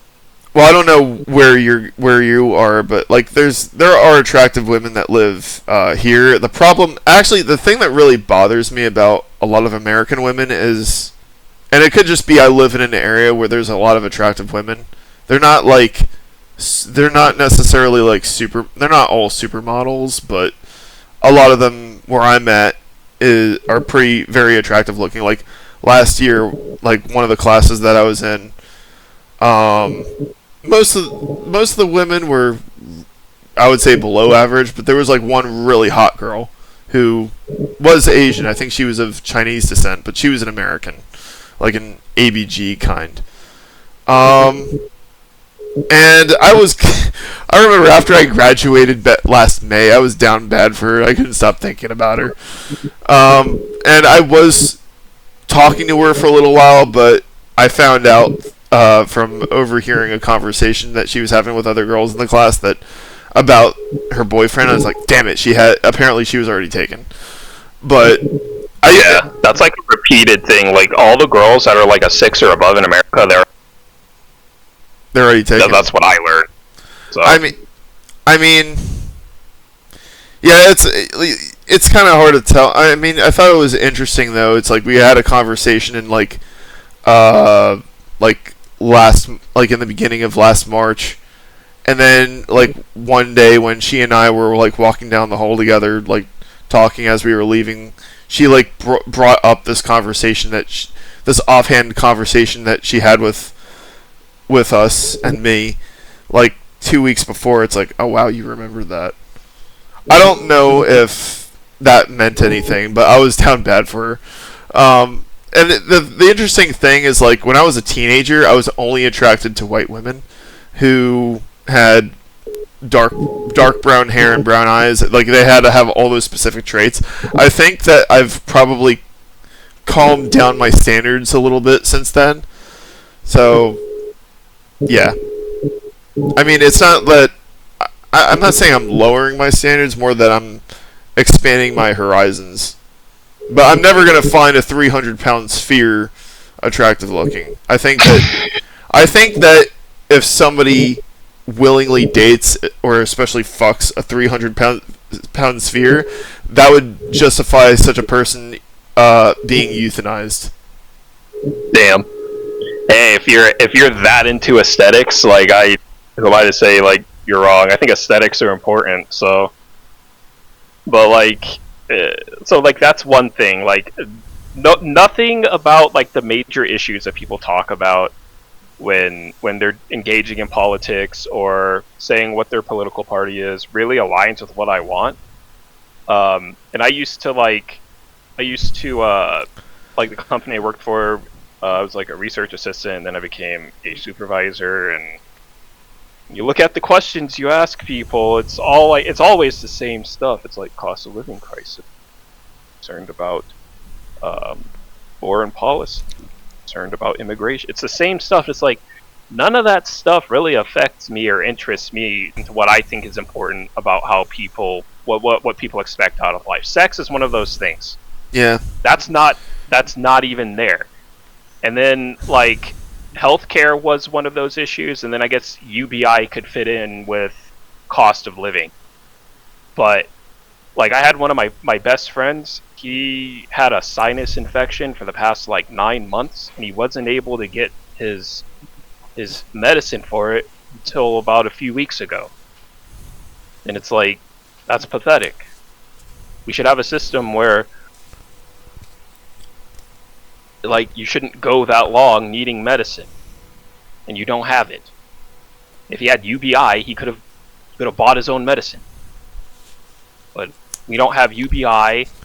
We don't have a healthcare system that wants to work in favor of people not suffering. They want you to suffer for a profit, like what you just described, the pharmaceutical companies. And to me, I don't even view selfishness as the problem. If anything, it's like certain people are structurally okay for certain people to be selfish, and if you have to work for a paycheck in order to live, then your selfishness is thought of as the worst sin imaginable. We're not allowing enough people to be selfish, because like if you had UBI, you could actually function and be more selfish with what you need in order to survive in this system. Well, what does selfishness mean? Like, I mean, I do think that there's a difference. Well, because like what I'm asking is like, I don't have a problem with somebody acting in their own own best interest, but I do think that there's a difference between a person having their own best interests at heart versus somebody who's actively screwing over other people or everybody else. Like, yes, if you move to Japan because shit's hitting the fan in this country, I would not blame you. Of course, like if the masses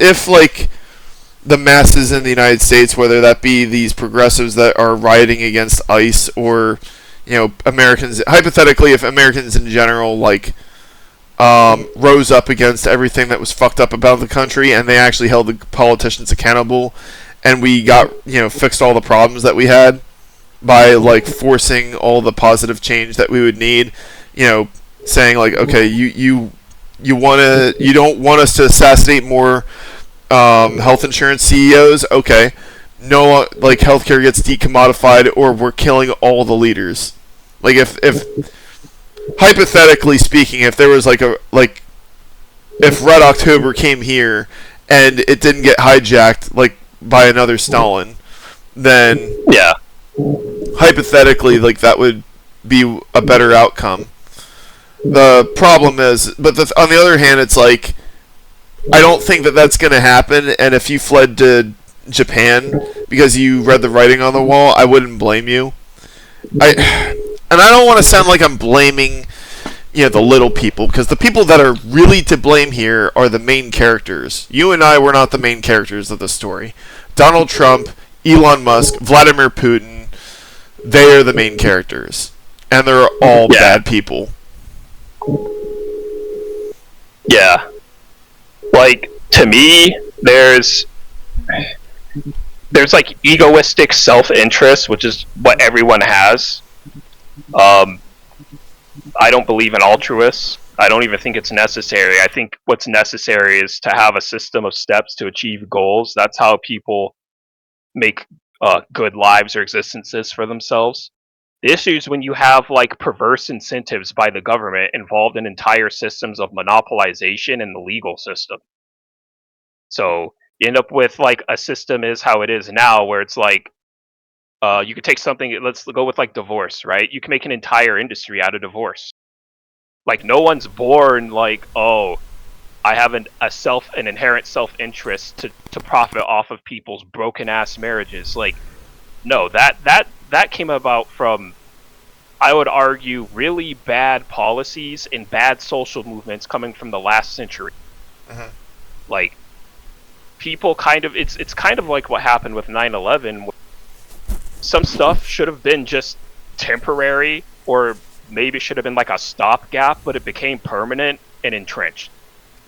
And that incentivizes, for lack of a better term, the bad the bad angels of our nature to go and secure those paths. And you end up with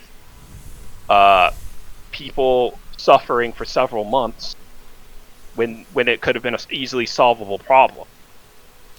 Yeah, I'm sorry. Yeah. But yeah, like you can continue.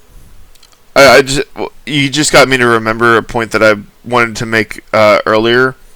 Years ago, I was talking with a leftist, and I still have this video in BitChute. The reason why I took it down on my other channels is because I was kind of embarrassed about it, but I think BitChute wouldn't allow me to get rid of it.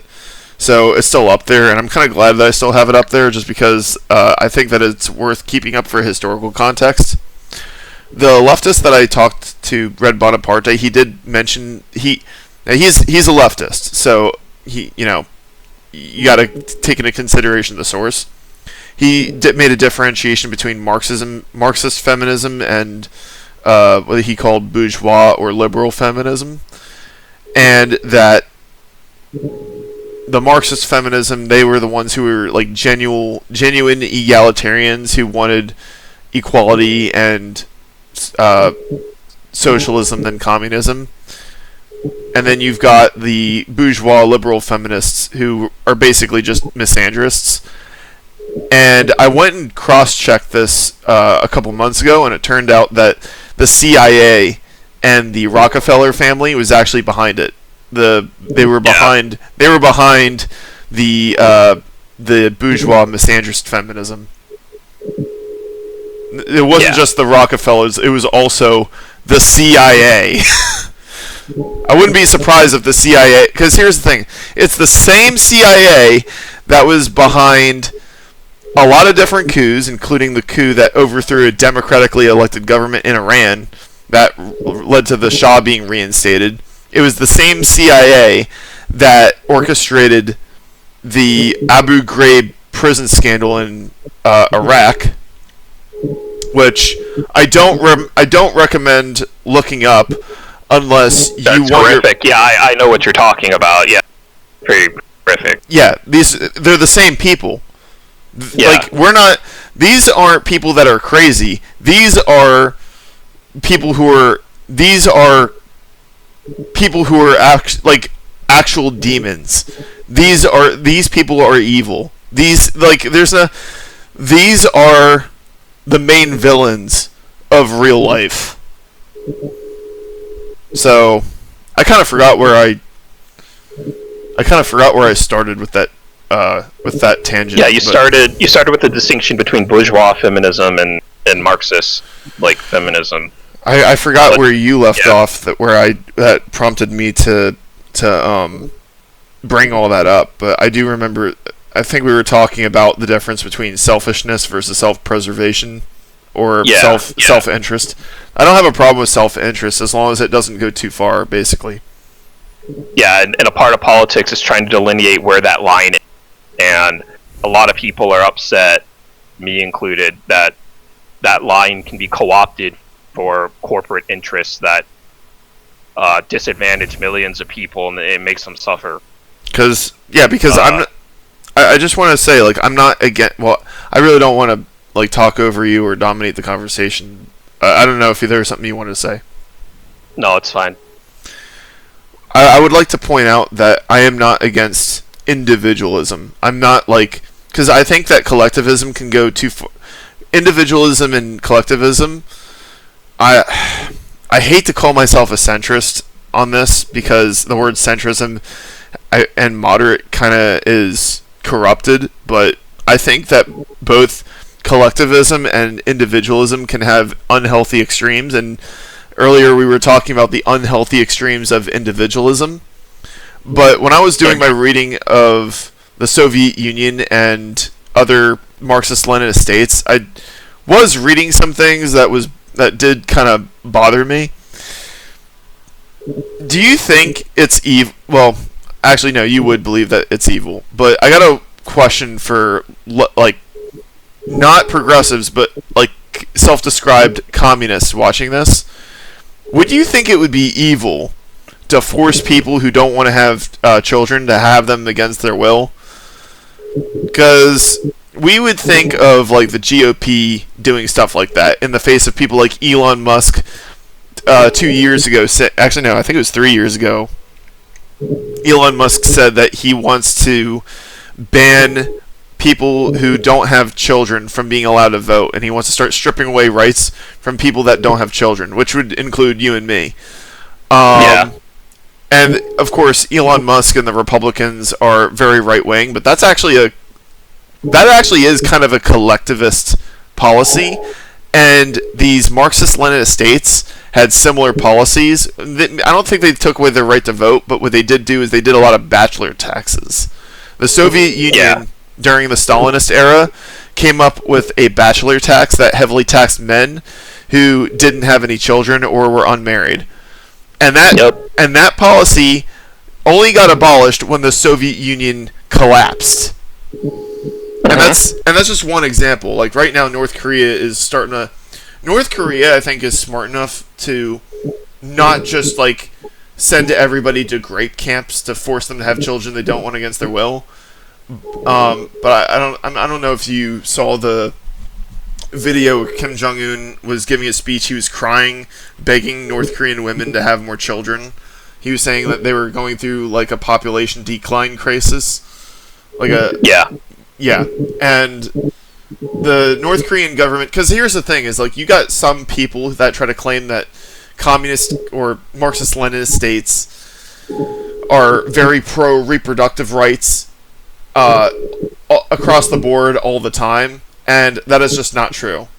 Marxist-Leninist, what Marxist-Leninist states do is they support reproductive rights when it's convenient for the state. When they want to increase their population numbers, they ban abortions, they ban contraceptive, they heavily restrict or just straight up ban reproductive rights in general, and they coerce their people into having kids or, reproducing. And it's like, and if you choose not to do that, then you will either be an enemy of the state or something very close to it, and the government will make your life an absolute living hell for not being a broodmare for the state to boost those population numbers so they can have more wage slaves and cannon fodder. And I look at that as being highly oppressive, but it's also collectivist. So I could understand seeing the unhealthy extremes of collectivism in that way. And the more I read into communism and socialism, the more disturbed that I get when I realize that that's not a bug, that's a feature. Yeah. And I don't expect to have much disagreement from you, but I would probably want to talk to people who have left-wing politics about that specific point, and I guess how they would react would help me realize whether or not socialism is something that would appeal to me, or if I would actually be disgusted by it if I realized what it really meant. Yeah, and to me, like, I think I've showed you like the political trichotomy. I was first exposed to it from Turd Flinging Monkey, but I think he got it from Nick Land or something. I actually saw. There's like a before. Well, I didn't mean to interrupt, but I do remember watching TFM's video before that video got taken down. I'm sure it's on BitChute and MGTOW.tv, but I do remember watching. He had a Gregorian. I remember seeing that video. He had a Gregorian chant playing in the background when he played the entire video. He was basically saying when you get rid of religion, no matter what religion that happens to be, you end up with communism. And at first, when he first said that, I was like not sure I understood exactly what he was saying. But it's one of those things where it's like, eventually, the more I looked into everything, it started to make sense because, one thing, it's not just that a lot of Western leftists treat left-wing politics like it's a religion, and revisionism is their version of heresy. Reading theory is like reading the Bible or the Quran or whatever Jewish book would be the equivalents of those, and like they'll cite their favorite, they'll cite their favorite like verses that they've memorized, and it's all the same. But it's also just a lot of the three Abrahamic religions tend to be collectivist in each religion, even Christianity, and that collectivism is the defining trait of communism and socialism. So it's like because TFM didn't really I don't think he explained it in that particular video. It's one of those things that I've realized the more I looked into everything. So yeah, I have seen that video. Yeah, like for me, like I use that sort of as a political alignment. I put people, and if I had to put myself, I'm close to like this. I'm like pro-tech, like transhumanist, like individualism. That's like where I'm at.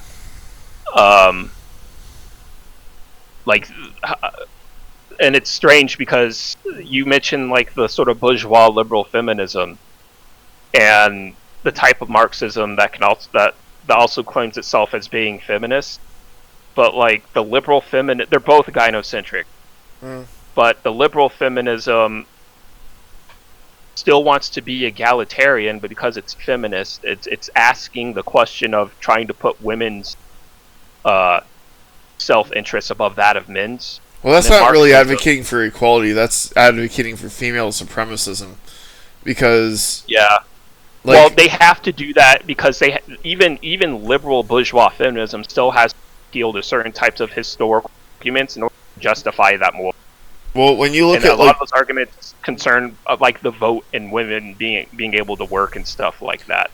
I'm not going to sit here and like say that like it was a good or bad idea for women to work. I think that both instances have their positives and negatives, but they still had to push that in a sort of politics to try to get men to like either lower their own self-interest in society, even if it was patriarchal, or raise women's up so that it could be egalitarian.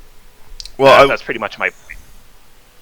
Okay, I didn't mean to interrupt. I'm just like thinking like I do think that there is a difference between equality and misandry. I don't think that they're anything close to the same.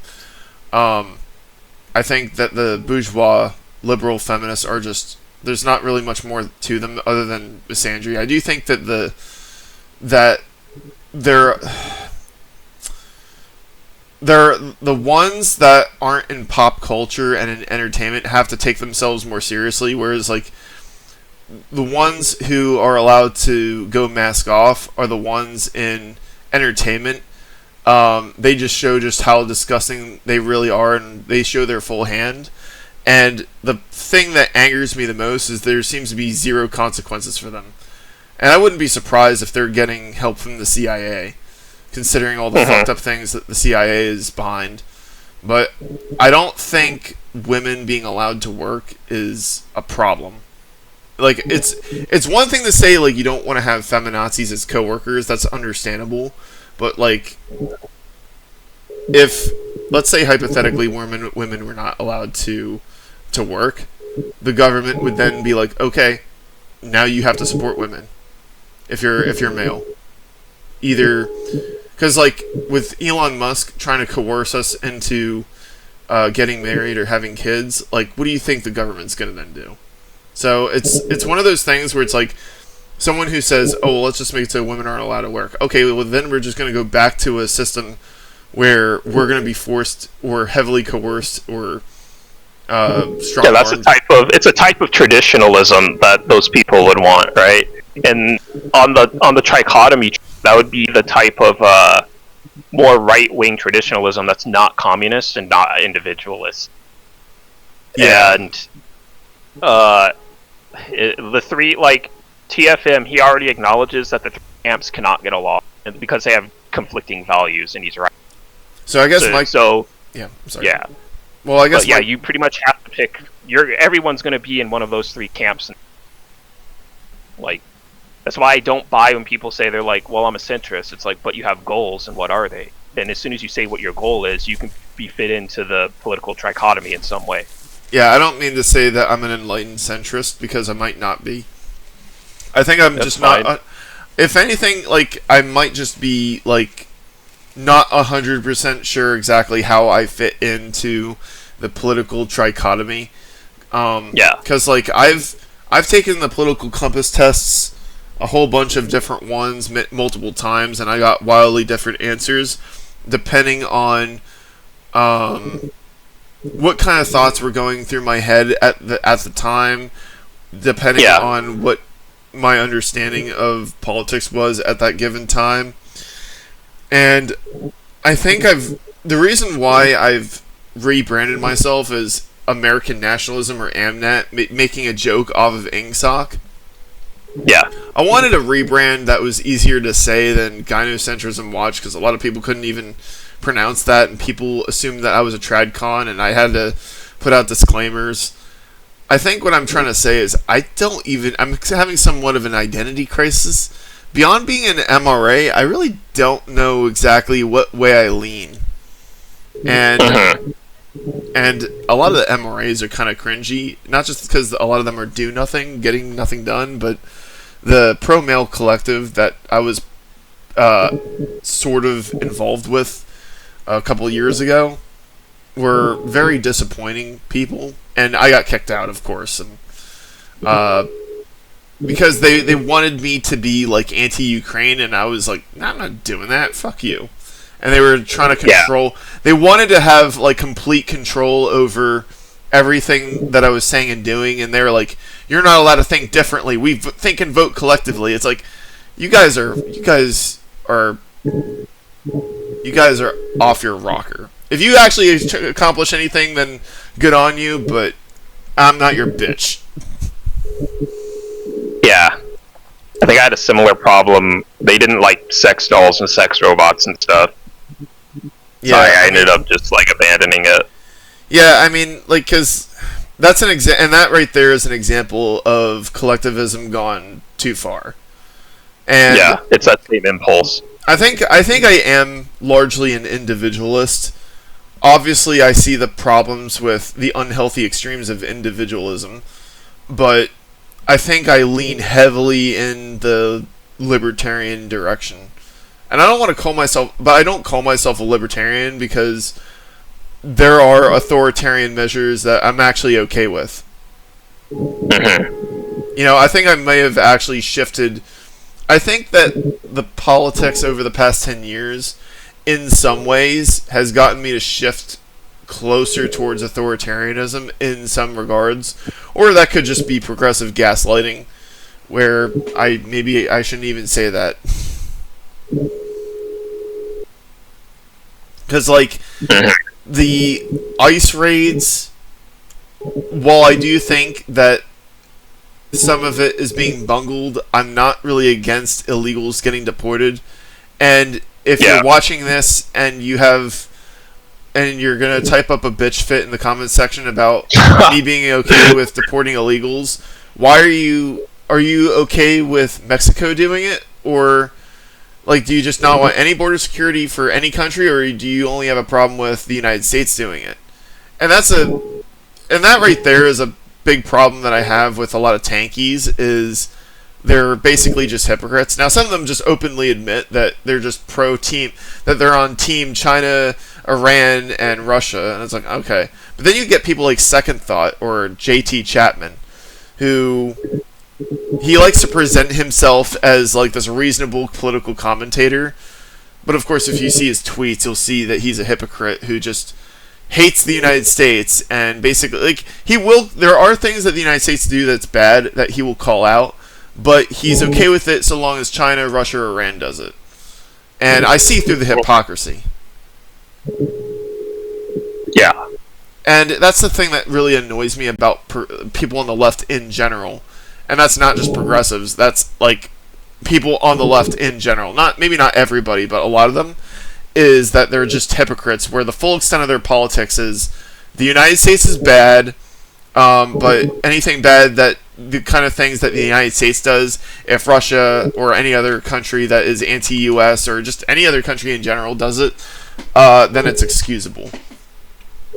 So that's one of the reasons, and that's a big reason why I refuse to embrace the anti-ICE sentiment. It's not just to flip the bird at the progressives, but it's because these progressives are not opposed to the National Center for Migration, which I think is the Mexican version of it, because Mexico deports illegals all the time. Now, most of their illegals were Guatemalans, but there are YouTube videos out there where they're deporting Americans.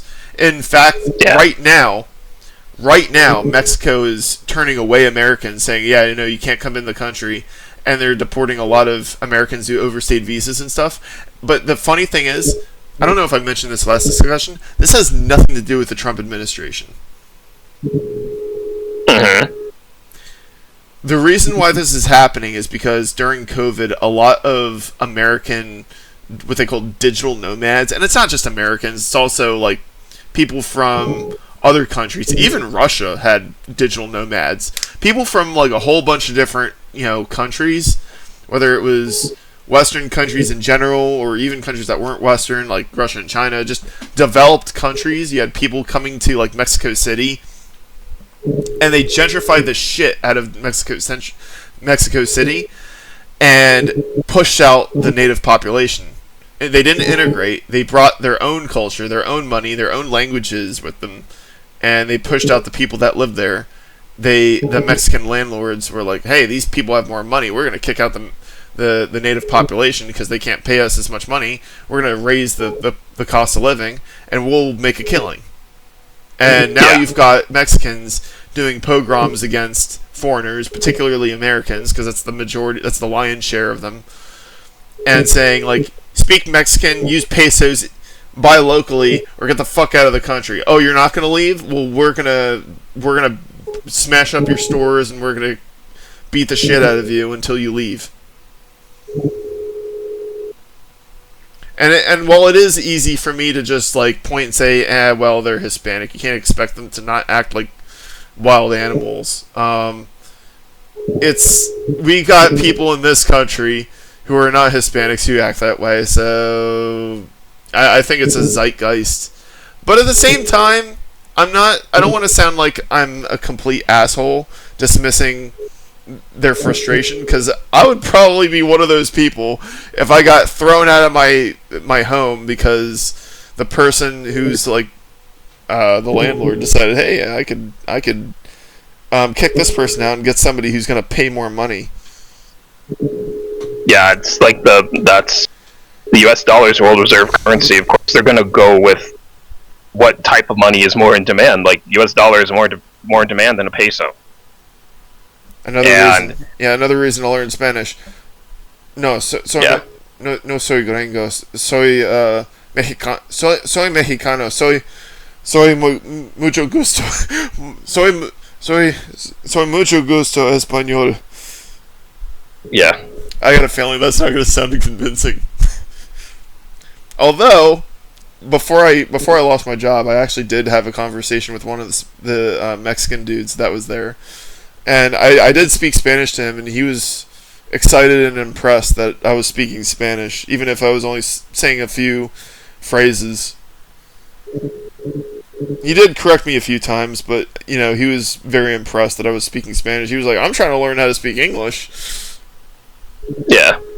But it's always fun to watch people react to you speaking their language.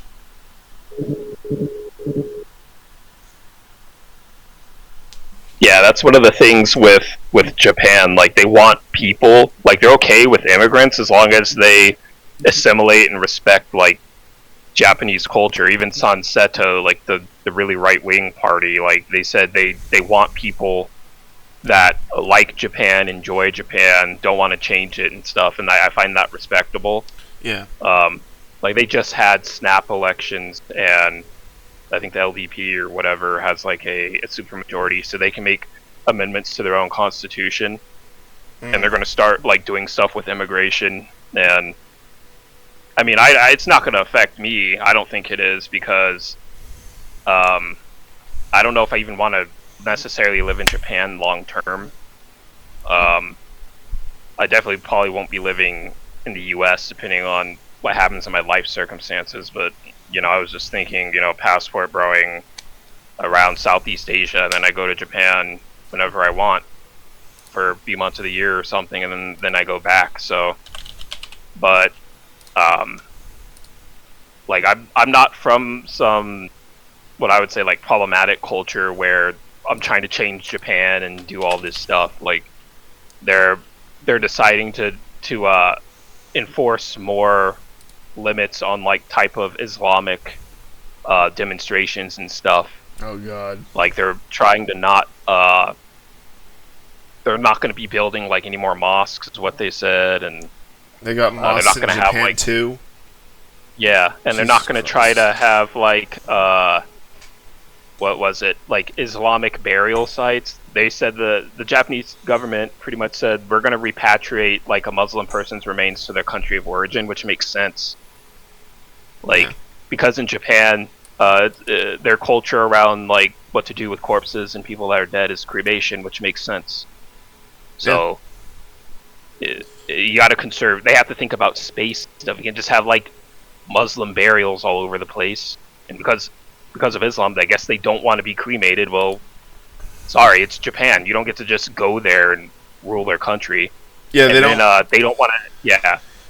Japan's lucky that they don't have the progressive infestation that the United States had, because the Soviets dedicated their efforts to screwing over the United States, not Japan. So they don't have. Yeah. Japan doesn't have this. Honestly, these progressives are like it's like having a cockroach infestation. That's the way I see them. I don't care how. Yeah. I don't care how dehumanizing that sounds. These people are fucking demons anyway. Fuck them. But as for Japan, I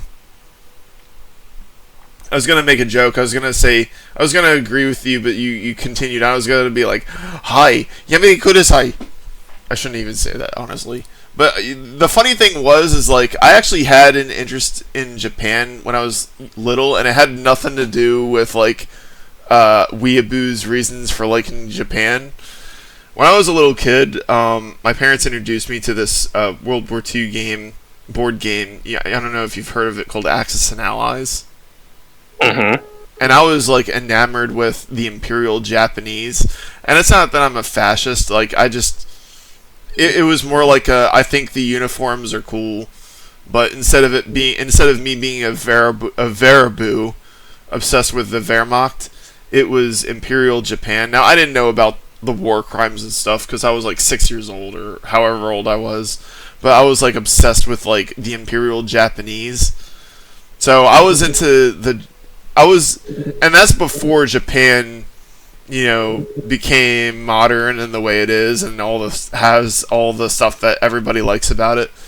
And that's sort of traditional Japanese culture. So it's like, hypothetically, if I were to even visit Japan, and not only would I try to learn the language, but I would try to like not make it too obvious that I like the anime, I like the Japanese women. It's like, oh yes, traditional Japanese culture, even though I know more about traditional Chinese culture than Japanese culture, but that's nothing that a crash course can't fix, right? Yeah. And like my biggest regret was like not doing it sooner. But I had stuff I couldn't like. I had stuff holding me back, so I couldn't like go. But yeah, like it reminds me of like the man in the High Castle, where America loses World War II, and then we're colonized by Germany and Japan. And the Kempeitai, that's probably what you're referencing. The Kempeitai, they're just like they're like the secret police and stuff of Japan, of the emperor, and they silence dissent. And I was on Twitter, and I was just saying we're so retarded as a country. Japan should just colonize us. We're just so stupid. Like, who gives a fuck? That's how angry I am, or was, or whatever.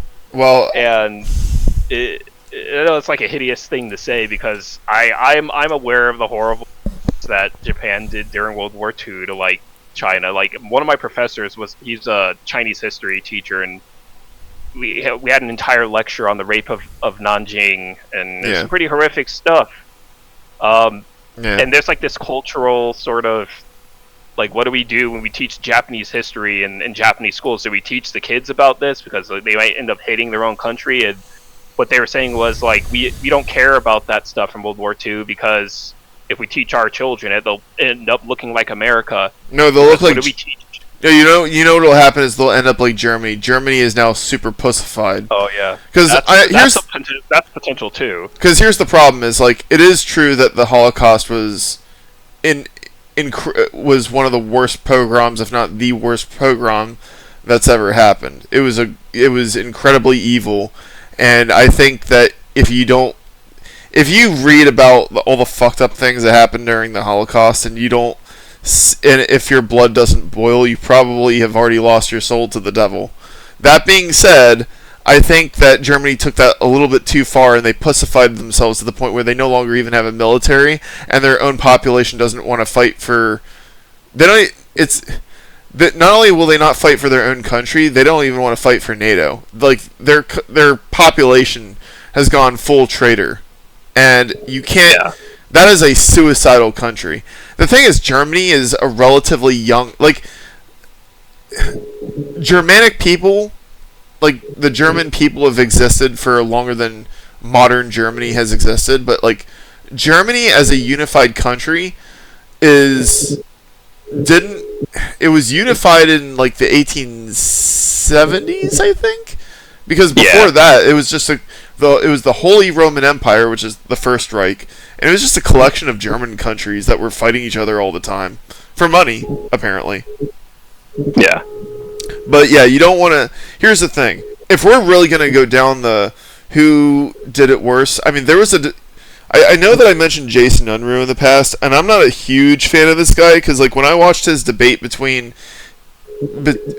himself and Haas or Infrared, I'm not necessarily a fan of Haas Aldine, but I do think that Haas had a lot of points that Jason Unruh didn't have a very strong argument against. It just seems more like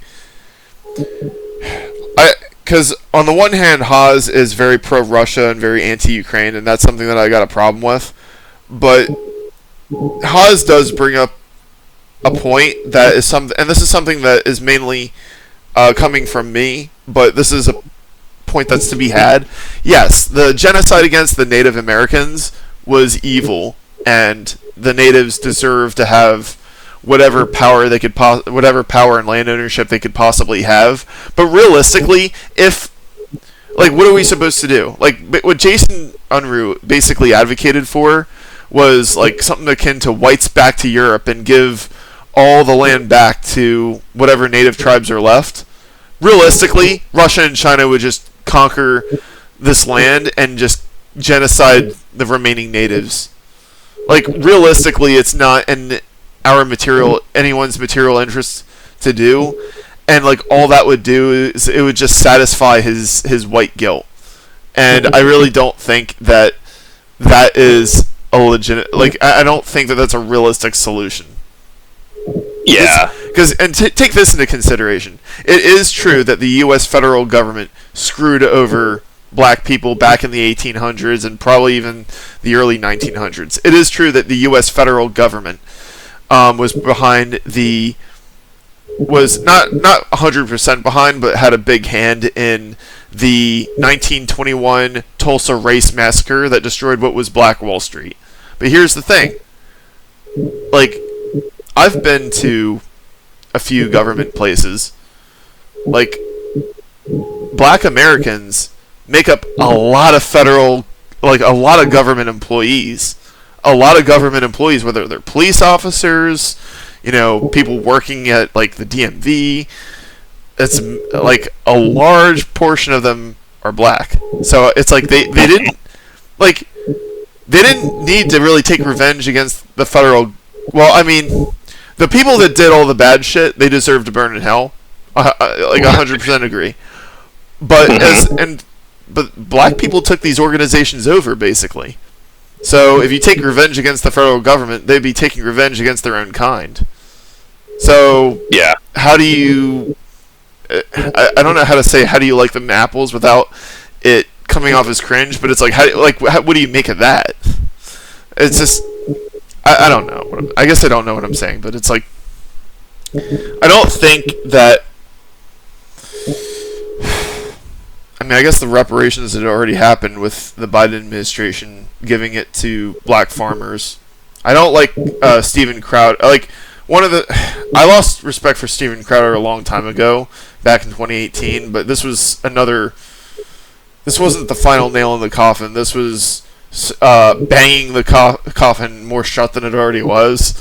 Is when Steven Crowder made that video that got him banned off of YouTube, where he mocked the very concept of black people being farmers. No, there's plenty that were farmers back in the 18 and 1900s, and even now. Like, I remember Vaush reacted to a video with a guy that looked like a black version of Chuck Norris. He's one example of a farmer that was being interviewed by, I don't remember what news outlet, but so it's I don't.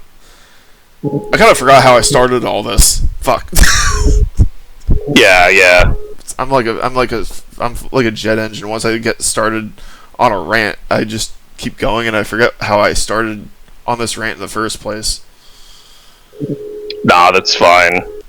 Just keeping the conversation rolling a little bit, but also we have to talk about the big elephant in the room now. The Epstein Files. Oh yes. You want to know what's interesting is I don't know if you remember this, and I can't really prove this offhand, but it just feels like 10 years ago it was like the fringe portions of the right, like the Alex Jones types, which eventually led to Republicans talking about this. Like, the Republican side was the ones that were like hammering in, like, we want to know what's in the Epstein Files, we want to go after the people who are responsible for doing this, like sex trafficking of children and graping them and all this bad stuff, and that there is like a secret cabal of like people in finance that are controlling a lot of powerful people across the world, and it's this huge conspiracy. And it was the progressive and Democrat side that was really against that narrative. Now it's completely flipped. Now you got people like Kyle Klinsky and Vaush. I don't think that they were necessarily like super against it. They just didn't really advertise it. But now they're using those talking points. They're like, yeah, no, there really is a conspiracy of like Vaush's word. It's not mine.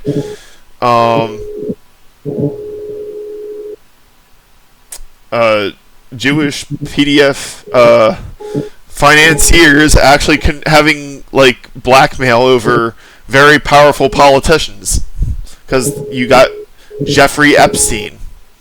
Although I don't think that it's necessarily them being Jewish that's the problem. I think it's everything else. Yeah, I'm kind of perplexed by it, because I remember way back when they're like the Alex Jones types talking about some like conspiracy, and I was just like, well, that's just noise, whatever. And then we had like the whole QAnon thing, and I was like, what the fuck is going on with this? And a lot of people were believing in it. And then there's like that huge chart that tried to connect like every conspiracy theory ever to something. It just looked like some weird schizo post. Like I don't get it. And then the file more. They're not even completed files that were just released because there's still a lot of names that are like redacted and it's like emails. They're still missing some context and stuff. But um, just the fact that he was able to have these contacts with people in like high finance, high politics, high technology, and it's kind of eye opening. I don't know if it suggests like, oh, uh there's a concerted effort, and I don't know. Like I still want to wait and see all the facts.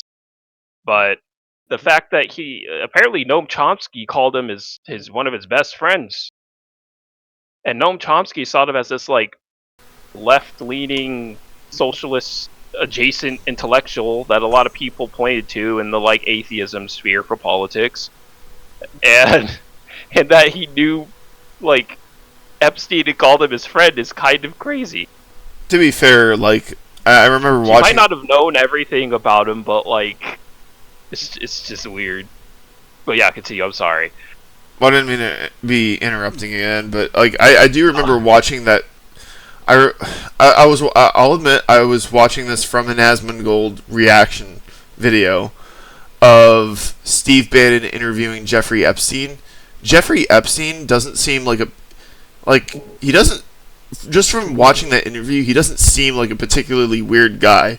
He looks like an expert in finance. Like he looks like he was talking like a professor.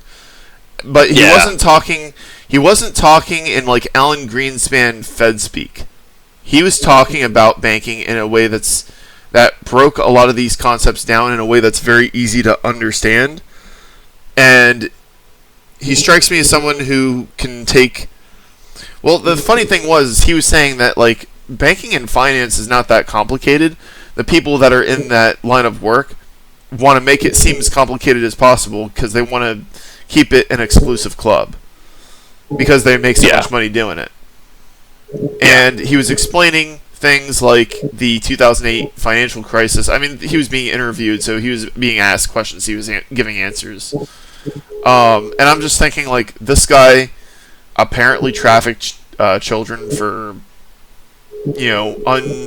highly unethical purposes. And, Of course.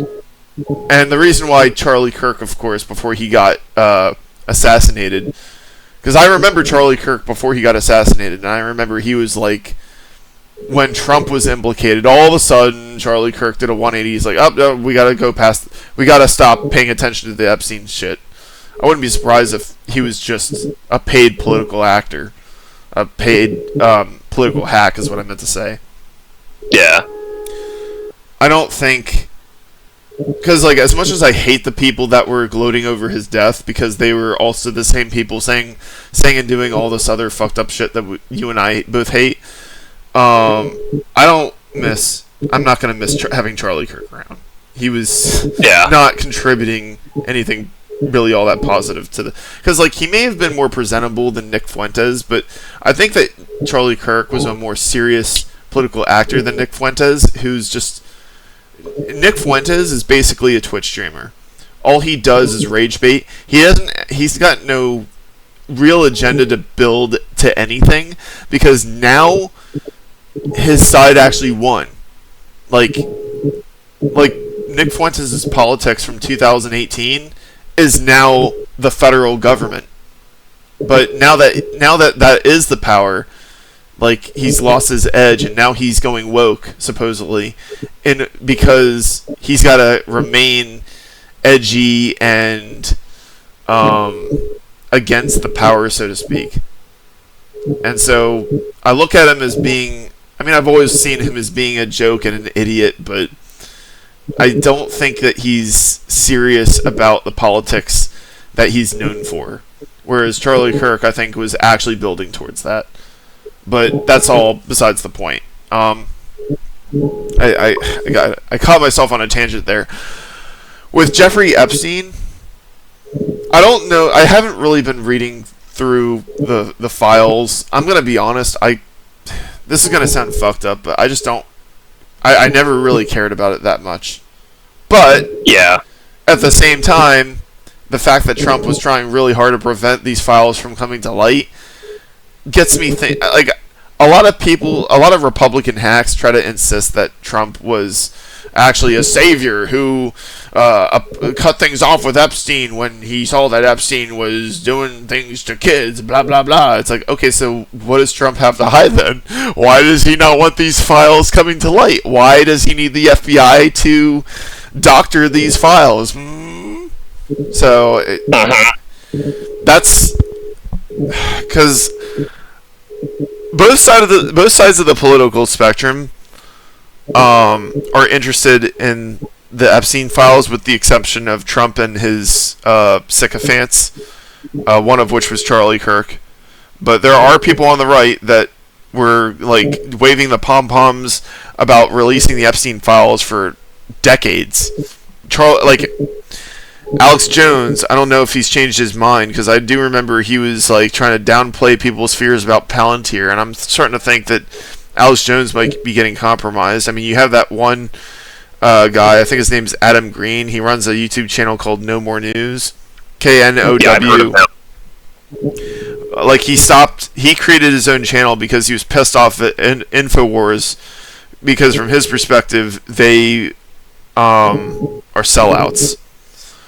InfoWars is basically gone now. The Onion has taken control over it because Alex got his ass sued into oblivion for basically being an idiot. Well, I mean, he even said on Joe Rogan's show, his words, not mine, I'm kind of retarded. Yeah. It's like, okay, Alex. Well, don't worry, Alex, you're in good company. Yeah. But because I don't have I really do not have a high opinion of Joe Rogan either. But anyway, the Epstein shit. I don't know what else to say about it, really, honestly, because it's like, it's like, I wouldn't be surprised if there's a powerful cadre of PDF files that are, running the world, based on what we know from everything that we're seeing in the Epstein files. How this guy Jeffrey Epstein, he was connected to a lot of people, and I think the idea is like, a lot of these people they get past a certain age, and it's like, we're in our 30s, 40s, 50s, and we never did anything fun. We can't get laid. It's like Jeffrey Epstein's like, well, hey, you want to have the time of your life? Just have a party with me. Boom. Now he's got dirt. Now he's got dirt on you. Now he can blackmail you. Okay, he won't let this come to light, but you can't do anything he doesn't like, or you have to do his bidding. And he did that to a lot of people, apparently. That's the international PDF file conspiracy. It was interesting seeing Jeffrey Epstein talk about the stuff. He was saying that a lot of politicians, a lot of world leaders, they're not expert bankers, they're not philosophers. The one thing that they do, the one thing that they know how to do, is they're politicians. They manipulate people. But that doesn't make them experts at dealing with diplomacy, foreign policy. Looking back, maybe Hillary Clinton would have been better than Donald Trump in terms of foreign policy. She would have been more shrewd than Trump. But I remember when I was in community college the first time, back in 2016, this was the thing that I voted against her out of spite. I didn't vote for Trump. I voted third party. I was so angry, and I really should have directed my anger at my college, because what they did was, this was the day of exams. We had to show up to classes early in order to get to exams on time.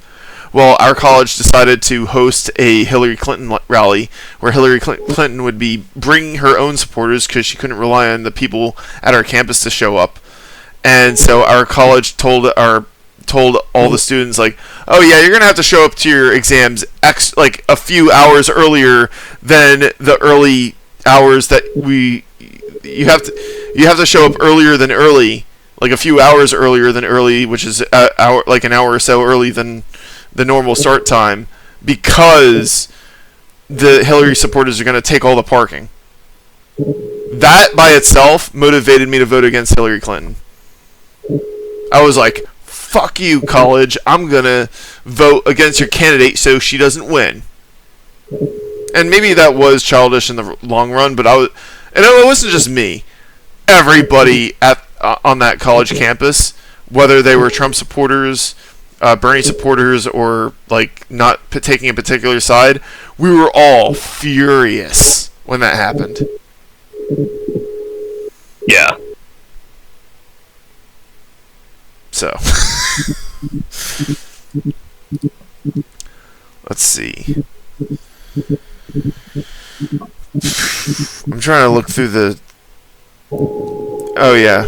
So, I had been watching... I don't know if there's anything more that you wanted to say on that, or if I should go into another topic that I'm thinking of. Just really quickly with the Epstein Files. Like, I remember watching the video of this guy, and he was in an airport, and, you know, he was very angry at what was released, and he didn't know really what to do, and all he could do was shout at the airport, you know, you're all just going to work, you're all pretending like it's not happening, the Epstein Files were just released, but of course he's yelling at it, and that kind of reflects the type of, I guess you could say, resigned apathy that people have, because it kind of goes back to what I said earlier, where it's like, what does the Epstein Files do for the average person? Sir, this is a McDonald's. Exactly. It's like everyone knows the country and the government and everything's fucked up. We just don't know what to do about it. We're gotten a lot of people like I don't want to take a bullet for this shit. Are you kidding me? I don't want to get shot at by like the National Guard. On the one hand, we're the frog that got used to getting boiled, but on the other hand, like, okay, you're gonna take your AR-15 or pistol and go and get the gumption to go and pick a fight with the FBI. Good luck. Yeah, exactly. So people say, well, it kind of gets scandalized as another part. And I don't know if I can really blame people for that, because like you just said what the alternative is, and no one wants to do it. So we're just gonna have to sit here and accept, yeah, we got a corrupt group of PDF file dudes. And then Bill Gates, he tried to get his wife to take antibiotics because he gave her an STD, or at least potentially could have. That's crazy. I'm like, what the fuck? Well, I mean, honestly, if you have sex, like, there's always that risk of... Just like unprotected. He's like, I'm gonna nut in these prostitutes raw, and I'm like, I wouldn't even do that, and I've been with a couple, like, I'm not gonna do it raw. Like, yeah, you use a condom. We got these dudes that are like, I won't have sex unless I can nut raw, and I'm like, you're just that's why. Well, if you do, and it's because Nick Fuentes says stuff like, oh, nutting in a condom is gay, and it's like, well, you haven't nutted in anyone, dude. Like, what are you talking about? Like, he's against like non-procreative or recreational sex. Isn't Nick Fuentes gay? I don't think he's gay. I think he's misled. I think I can't take anything that he says seriously. I mean, Nick Fuentes is a professional troll and a goober. Like, basically, Milo Yiannopoulos, he kind of fell by he only took like a couple years to fall by the wayside. Well, Nick Fuentes is basically his successor. Except Nick Fuentes is less cerebral than Milo Yiannopoulos was. Milo Yiannopoulos, for all my misgivings about him, he at least said things that... He had a tendency to say things that were profound. Nick Fuentes is just a shock jock. And it's... I don't get outraged by the stuff that he says and does, because I know what he is, and I just don't care. The reason why I get more upset about like the progressives who say and do shit that's messed up is because they get away with it. Because a lot of these social media companies discriminate in their favor. Like Vaush is not going to get banned for inciting violence. Like, I made a post on Twitter linking exactly that, what I was referring to.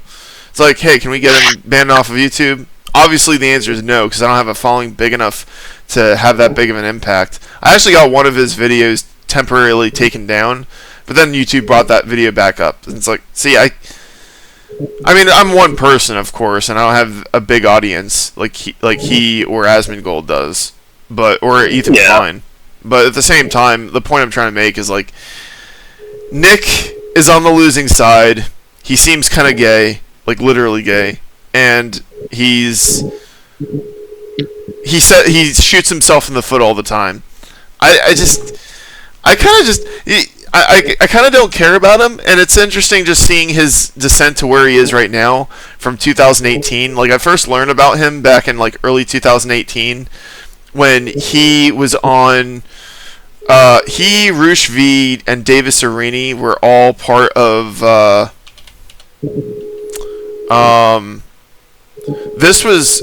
This video was taken in January, like I think it was January of 2018, but it was originally on YouTube.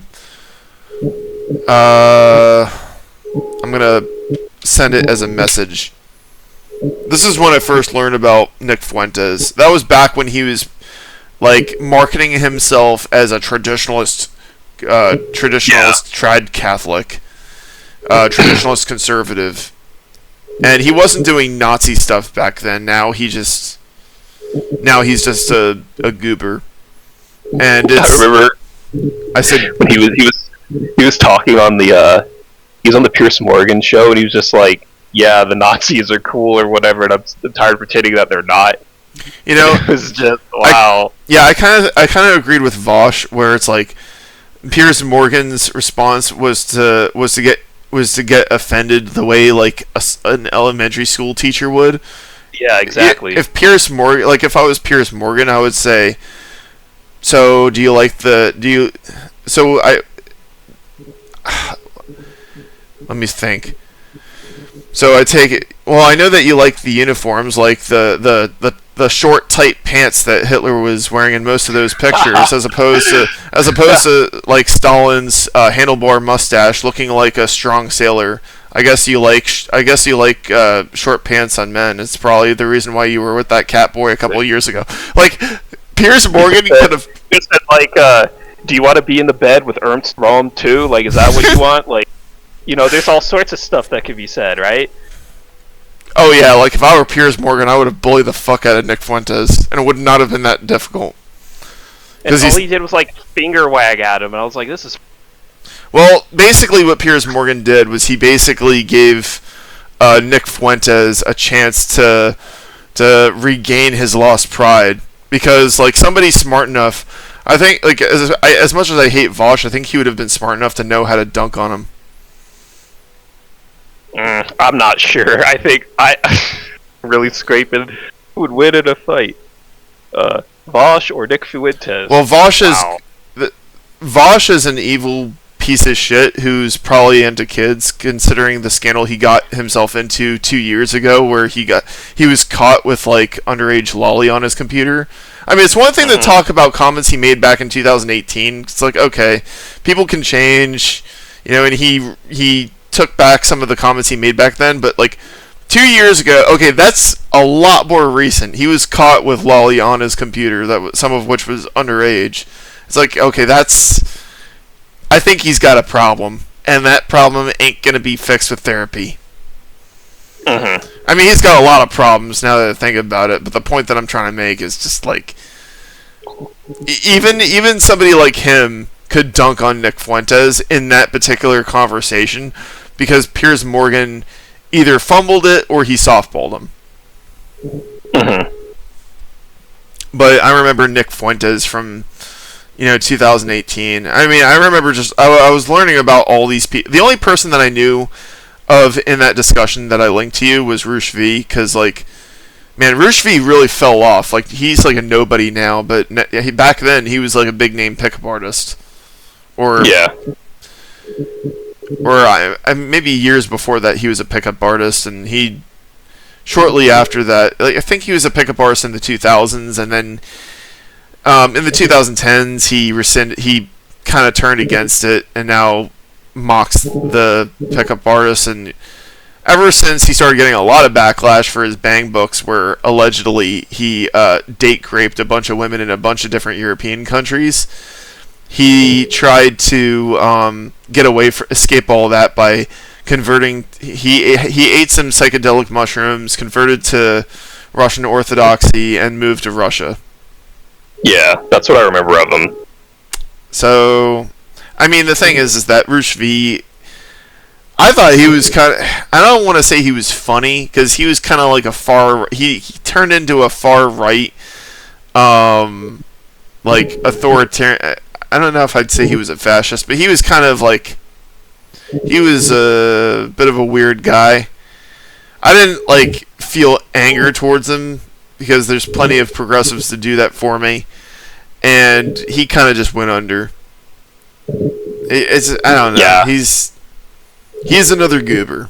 Like these. I think it just evolved from that sort of pickup artist like culture, and now what's like really popular is like Clavicular.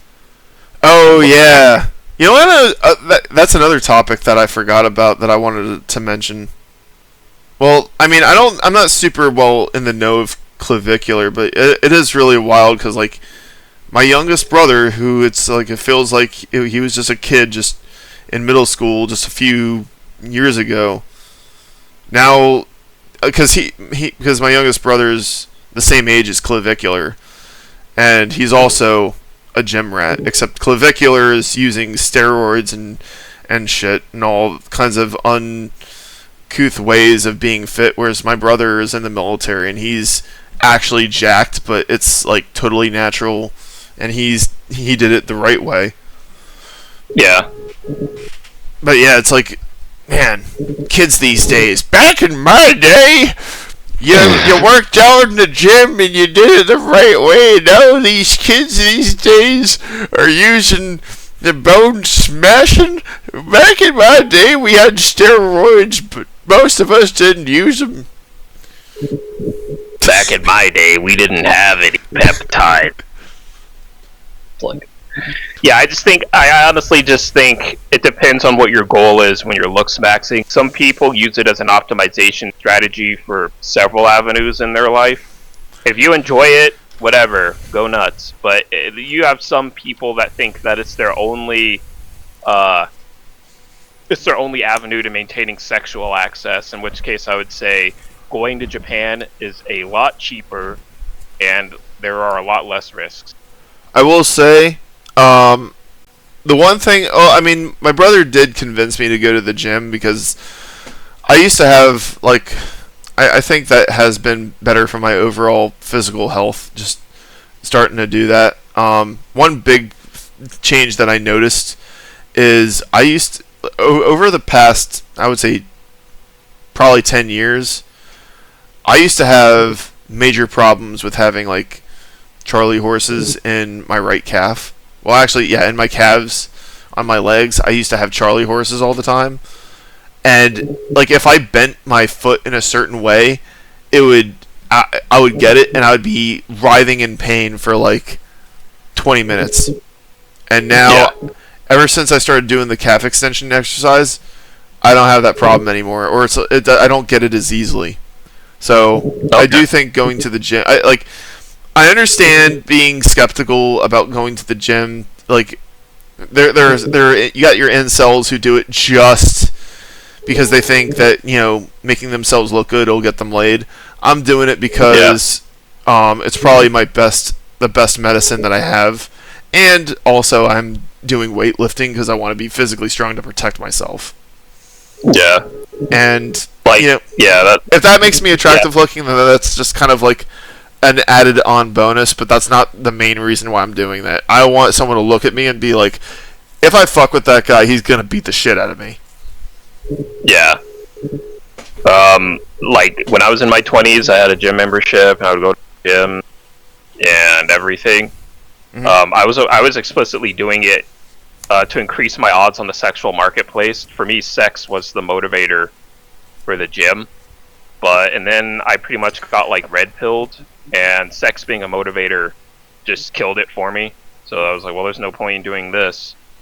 Oh. And somewhere down the line, I quitting going to the gym, and I got a sex doll, and it was way better.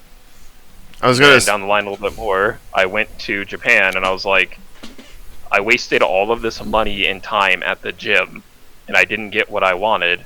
Whereas I just spent a few $1,000s, and I got what I wanted. I felt. Well, I mean, I feel kind of cheated. Like that's why I said like it depends on your goal. Like if you have more long-term goals at the gym, like your goals, like you enjoy it and you do it pretty much for a type of therapy for your legs. Yeah. I don't see anything wrong with that. But like to me, the types of looks maxing regimens that are out there cost a lot of money, and there's a risk to your health, especially when you're using like steroids and all this other bullshit.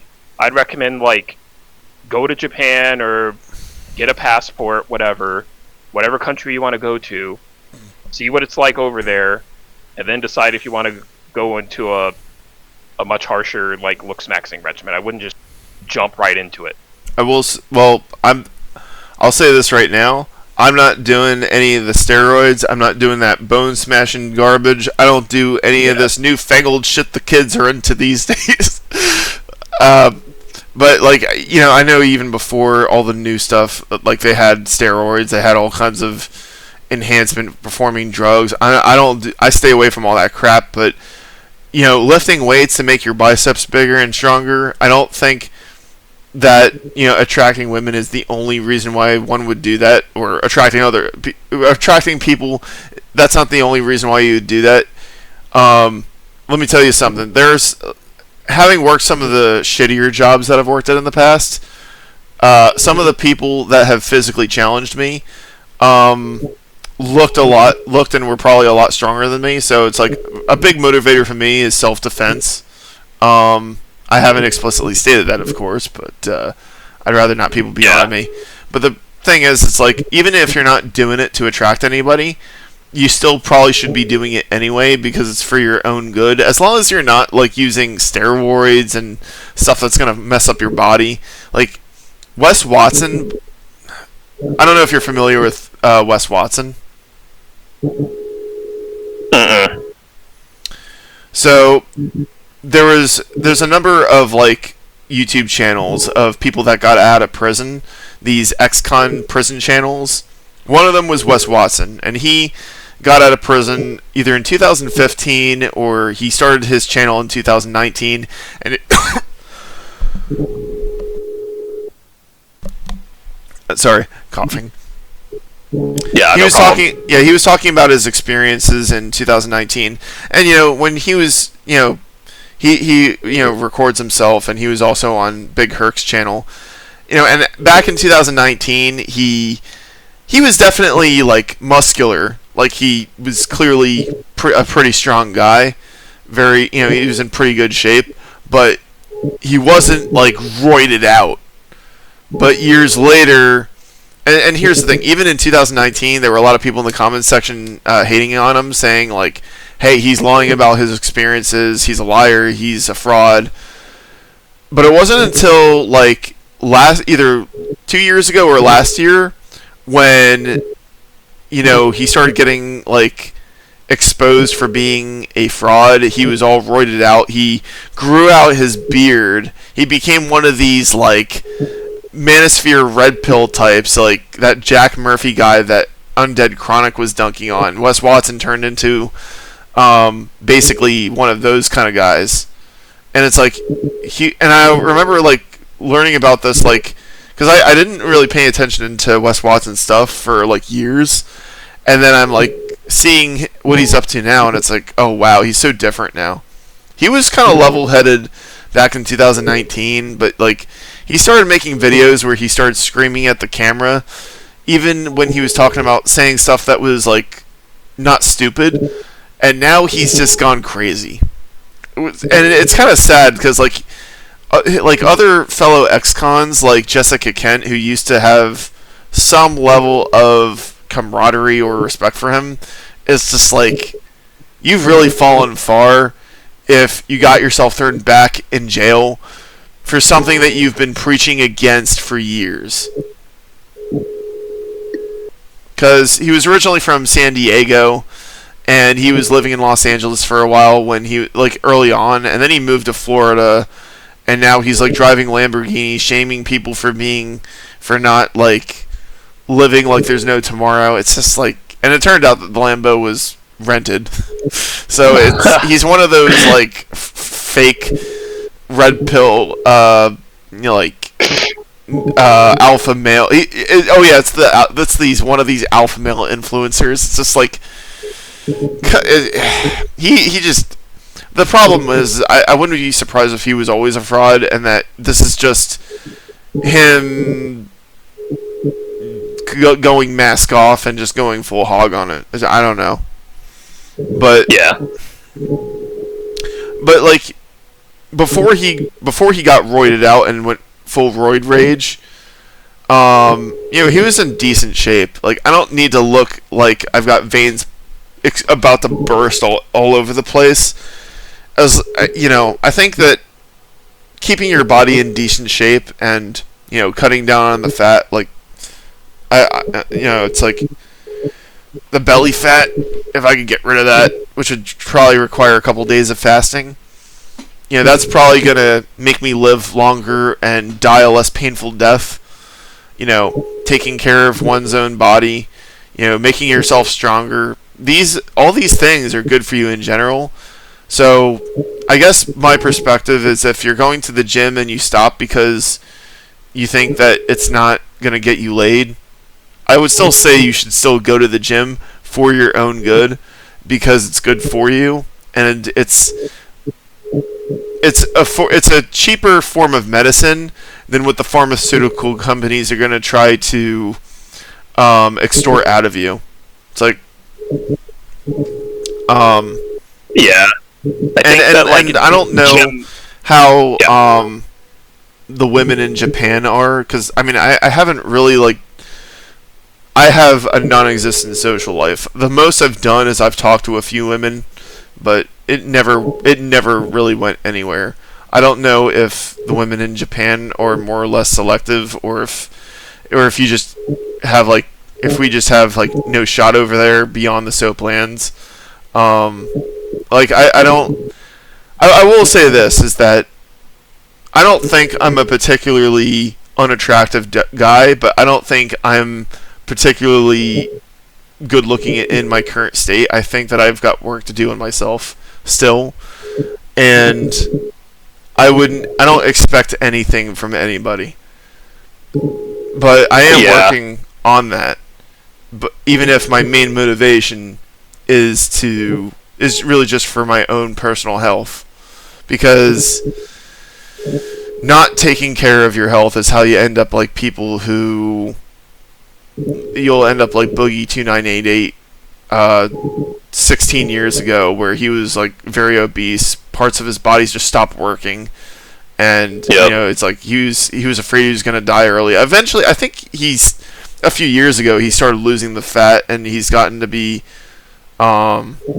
he started reversing the damage that he did to himself. But I know for a fact that I never want to end up anything close to that, and I'm not anywhere close to being like that. But losing an arm wrestling match with my younger brothers definitely helped motivate me towards realizing, looking down at my body and being like, oh shit, I've let myself go. I need to fix this problem.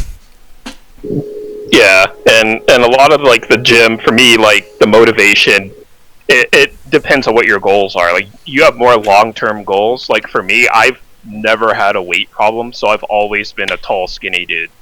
I've always been. Well, I'm not really skinny anymore. When I was in high school, I was skinny, but it wasn't until I was 25 or 26 when it wasn't really a beer belly, but it's I lost my metabolism, and eating too much, or my love of food started catching up with me, and I was starting to feel. And now I'm facing consequences for that. So now I got to actually be more careful about that, and now I'm gonna start fasting a little bit to try to cut down on it, because I can exercise, but it's not gonna do the trick until I stop feeding that feeding the the only way to kill the fat is to make it so it can't sustain itself. Yeah. It's not that much fat. Yeah. I'm not obese. It's just, but I don't want to be flabby. For sure. Yeah, with me it's just I've always been tall and thin. I go to the gym. No matter how much I would eat, You're cutting out. Wouldn't gain weight. I'm sorry. I'm sorry. Can you hear me? The audio just cut that entire section out. I'm sorry. Can you repeat that, please? Yeah. I was just saying that I've always been just a tall, skinny. No matter how much I ate, I could never. And I would work out. It just wouldn't work. I pretty much just stopped going to the gym, and I wouldn't have any negative consequences. So I was like, why am I doing this other than for sex? And the sex didn't come from me going to the gym. It came because I had money and time to go and investigate it. So it really just depends on what you want. If you went to Japan, it depends. Do you want soap lands and stuff, or do you actually want to date? If you actually want to date, not only do you need to look a certain way, but you're gonna have to learn the language and everything. So to me, if you want to date, if I were you, I would just go to Thailand and I would just date. If that's what you're into, you'll probably have a decent time. But if you want soap lands, and Japan's there, so it's really kind of just up to you for what your goals are on that front. Yeah, to me, I'm just fine with soap lands. I don't even like dating. After the last relationship I had, I'm good, thanks. I like things being simple. It's soap lands are simple, so I'm not getting too involved with that. I gotta say, I've never dated. I've talked to a few girls or women after high school, but it never went anywhere. So it's I guess I would lean in the direction of wanting something more than just sex. I would want a relationship with someone who I can trust, and that's always been the big issue is trust. Is the woman that I'm talking to somebody that isn't gonna be the bullet in a game of Russian roulette? Because I'm not even talking about marriage. I'm just talking about a relationship that's not going to end in disaster. It doesn't have to be anything super duper deep, but I don't just want the sex. I want companionship, and that doesn't have to be a foreigner. I will say is American women. It's at least I interact with them, and I know kind of their psyche a little bit better than women outside the United States, and there is a I can't say that I know what they're in other countries because I've never set foot outside the United States, but there's a lot of guys seem to have this perception in their head that Asian women are 100% demure and submissive, they probably pursue Emiru, the way people pursue Emiru to be, but I think that is not 100% true, and I think that's I actually think that a lot of them are actually they can go crazy, and that a lot of it's more of the calm before the storm. I don't know. Maybe I don't know what I'm saying, but not all American women are bad, and not all of American women are fat and ugly looking, but or not all of them are feminazis. But I guess it also depends on where you live. I live in an area where there's plenty of attractive women, so that's not really the problem. Part of it is I don't know how to meet them in a way that's because I don't want to go to bars because that's where all the demons are. That's where the demons hang out because that's where their prey goes. So, but it's other than that, I don't know how to start that process. I never learned how to because it wasn't really a priority to me because I was trying to focus on, landing a stable job, which even now I seem to be failing at. And it's I can't even take care of myself. How the hell am I going to do any of that? I can't expect to have a sugar mommy help me. So it's like, I don't know what the fuck I'm gonna do about my situation anyway. So it's like focusing on that. I mean, I wouldn't be opposed to it if I win the metaphorical lottery in that way, but it's just, I don't know. I mean, I'm rambling at this point, but I think, yeah, basically to answer your question, I would prefer a relationship than just sex, even if sex is something that I want, and I've got very specific tastes. Yeah, like, to me, it depends on what you want. Like, you have time, and you're in a situation where you can save up money, and you're gonna get your passport and everything. So, my bit of advice: if you're gonna date outside of the country, I wouldn't date until your feet hit the ground of the other country that you're going to. So if you're date in Thailand, don't go on apps date. It's stupid as shit. Yeah, no. Like, because like that's how people get like kidnapped in Colombia. Is they get scammed online. They go into Colombia. They get lured into like in a abandoned bunker or an abandoned shack, and then they get ambushed and tortured. Yeah, like they get ganked in League of Legends, and it's over. Yeah, power. Because I remember I was on Facebook one time and I saw like this video, and there was like, it had that like meme of Mr. Incredible where it's like the picture of him smiling in color, like people who don't know, and then another picture of him like looking like not demented, but just like heavily disturbed, and it's in black and white. Yeah, it's like in black and white. Yeah. And what it was a video of somebody like following this woman wearing this like a, not a nightgown, but like a flowing white dress, and she was like barefoot, and like she was leading the person carrying the camera into what looked like a like abandoned sea bunker, and then when they get inside, the video cuts out. Yippee. And I'm like, when I read the comments explaining what happened, I'm like, that is, it's like Yoda basically describes my answer. Fear leads to anger. Anger leads to hate.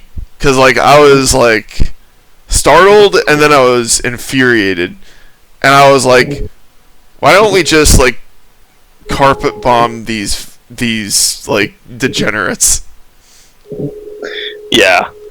There are risks when traveling, but I mean, there's risks living in America too. So you have to like weigh your positives and your negatives. Now, granted, like they're killing off the stupid. They're killing and torturing the stupid Americans. Because I'm not gonna fall for a trick like that. Because I know that like you don't want. I stay away from the internet. Like, I do think that there are bad apples if you go out and talk to people in the real world, but I do think that there's far more of them when you're going on the internet where you can get catfished. There are AI programs nowadays where a guy can pretend to be a woman, not just through like a voice changer, but also like there's video apps that change the video to make a guy look like a woman or vice versa. And if that technology exists, it makes me wonder how many people on these different social media companies are actually just fake. Probably more than we realize. Because like, if you're just going on social media, like there are big accounts that are run by people that are real who are evil, like the Melly Bella Twitch streamer who I would love to see get unalived. But a lot of these like no-name accounts, the kind of people that post a lot of garbage on like threads, I gotta wonder how many of those are really just Russian and Chinese bots. Yeah, there's that question that's there. And they're posting like a lot of misandrist rage bait. I'm not saying that they can't be real, but I'm just like, if this technology exists where you can impersonate people like that, I kind of wonder how much of this stuff is fake. Yeah. But that being aside, back what we were talking about earlier, I mean, I don't know. I mean, it's not something that I've really addressed yet. I mean, it's not like I don't ever feel loneliness. Like, like, I mean, I was down bad for that one ABG that I had a class with last year after graduation. But the way I look at it is like, well, she was taken, so that wasn't ever going to go anywhere. So, yeah, I don't know. Like, what am I supposed to... I'm just different. I'm just different. Like, my neurology is just different from a lot of people, because to me, like, I like the most efficient, short way possible to meet a goal. And if that means I go to Soaplands and I like sex, so be it. You're probably smarter than I am. Because it's all right. Because I have tried to play the long game, and that's just probably me being stupid looking back. I mean, sometimes playing the long game in other contexts works, but it's not a solution for everything. Mm-hmm. Yeah, and that's what I talk about on Twitter sometimes too. With this, there's like a just world fallacy where people think if I just have like a type of time preference that only prioritizes the future over the present, then I can benefit from that. But what it leaves out is like the amount of time that it takes for you to put in that amount of effort. Somebody could have already potentially reached like 2 or 3 victories in the short term, and that's what we're looking at. Like there's like a crisis in the dating market where you have people that are high on sociosexuality having a lot of sex, and people that are on lower end of sociosexuality. And people that tend to be on the lower end of sociosexuality, they tend to value relationships like how you value them, which is that sex is like a special sort of event that happens between people, and they have like a really sort of special connection. But well, I mean, a lot of people they're already having 2 or 3 of those before a person with a more long-term time preference is able to engage in that type of a market. Is pretty much what I'm saying. Okay, I can understand. Like a game theory there. I can understand going to the Soaplands, and I wouldn't rule that out. But yeah, ideally, because like I'm not saying like saving sex for like marriage and having kids. That's not what I'm saying. Because I don't want either of those things. I don't like. Sure. I think kids are fucking annoying. I mean, I helped my parents raise my younger siblings, and I see how kids act these days. They fucking annoy me. I don't want to deal with that shit again. So sure. But you know, ideally, like if I really wanted to get it out of my system, I could go to the Soaplands or something and address my very specific tastes for whatever kinks and fetishes I might have. Well, you know what? I'm gonna say you should just do it, but like I don't want to ruin anything for you, but I think you should do it. Like, yeah, I'm gonna need a few thousand more dollars. You can do it with $3,000. $3,000, you go over there for, and then you can go to Soaplands. That's good. Between probably like 3-ish times. I could have went 3 times, but I couldn't because I had something else I was doing with my friend. We went on a Mount Fuji trip and everything, and it just wouldn't have worked out time wise. But if you're just going over there like by yourself, or maybe you have different things planned with your friends or whatever, if you decide to go, you can go to the Soaplands 2 or 3 times on $3,000 and stay at a hotel for a whole week. Just plan it like a few months out, and you can totally do it. Yeah, but like I don't really have that kind of money to spare right now. Like I'm very far away from being able to piss away $3,000 right now. Let's just put it that way. But honestly, you did. I think you did it the correct way, where you spent money on a computer. That computer is going to like that. There's a lot more value in the computer, so like you can always just make the money back again. Mm-hmm. But I think you've got something of value. That was a wise decision. That's what I did. I had my computer and everything first, and then I was able to get a remote work job and save up for my trip. Yeah. You're in a good position. You could just do the same thing, but you're already working now anyway. So. Well, I was working until my manager fucked me over. Oh yeah, that's right. That angered me so much, and now I'm having a hard time like bouncing back from that. And like I had a place like reject me because I got fired for like a stupid reason. It's like, what the fuck did you expect me to do? So like I'm still applying for stuff, but I might also be contemplating like figuring out how I can make money without needing a boss. Yeah. I don't know how I could be self-employed though. Like I'm trying to figure that out. It's not that I would. It's not that I'm. That's the only thing I'm considering. But it's like if I can't get anyone to hire me, I might have to. Yeah. And a lot of people, and it's not just me. A lot of people are having a hard time finding employment, and I might have to think outside the box. But basically the point I'm trying to make is like, it would be nice to get laid, but I'm not gonna blow away whatever money I have left to do it at the moment. I'm gonna wait until I win the lottery first, before I spend money on something like that. And I mean, you always have an opportunity to make money afterwards too. Besides, there's plenty of people around me that get laid for free. Well, I don't know if it's for free, but maybe not literally for free, and it's not always with someone unattractive looking. I'm thinking. I mean, I know you might think it sounds stupid, but I don't think that every woman that lives around me is a fucking monster. A lot of are some of them monsters? Yes, and I think sometimes they show the red flags, in ways that I can pick up. Like, there's a guy that I'm sort of like, I don't know if I'd call him a friend. He's kind of like a real life version of Jar Jar Binks.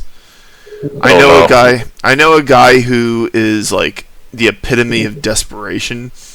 He dated a 300-pound, spherical, selfish feminazi, and I wouldn't do that.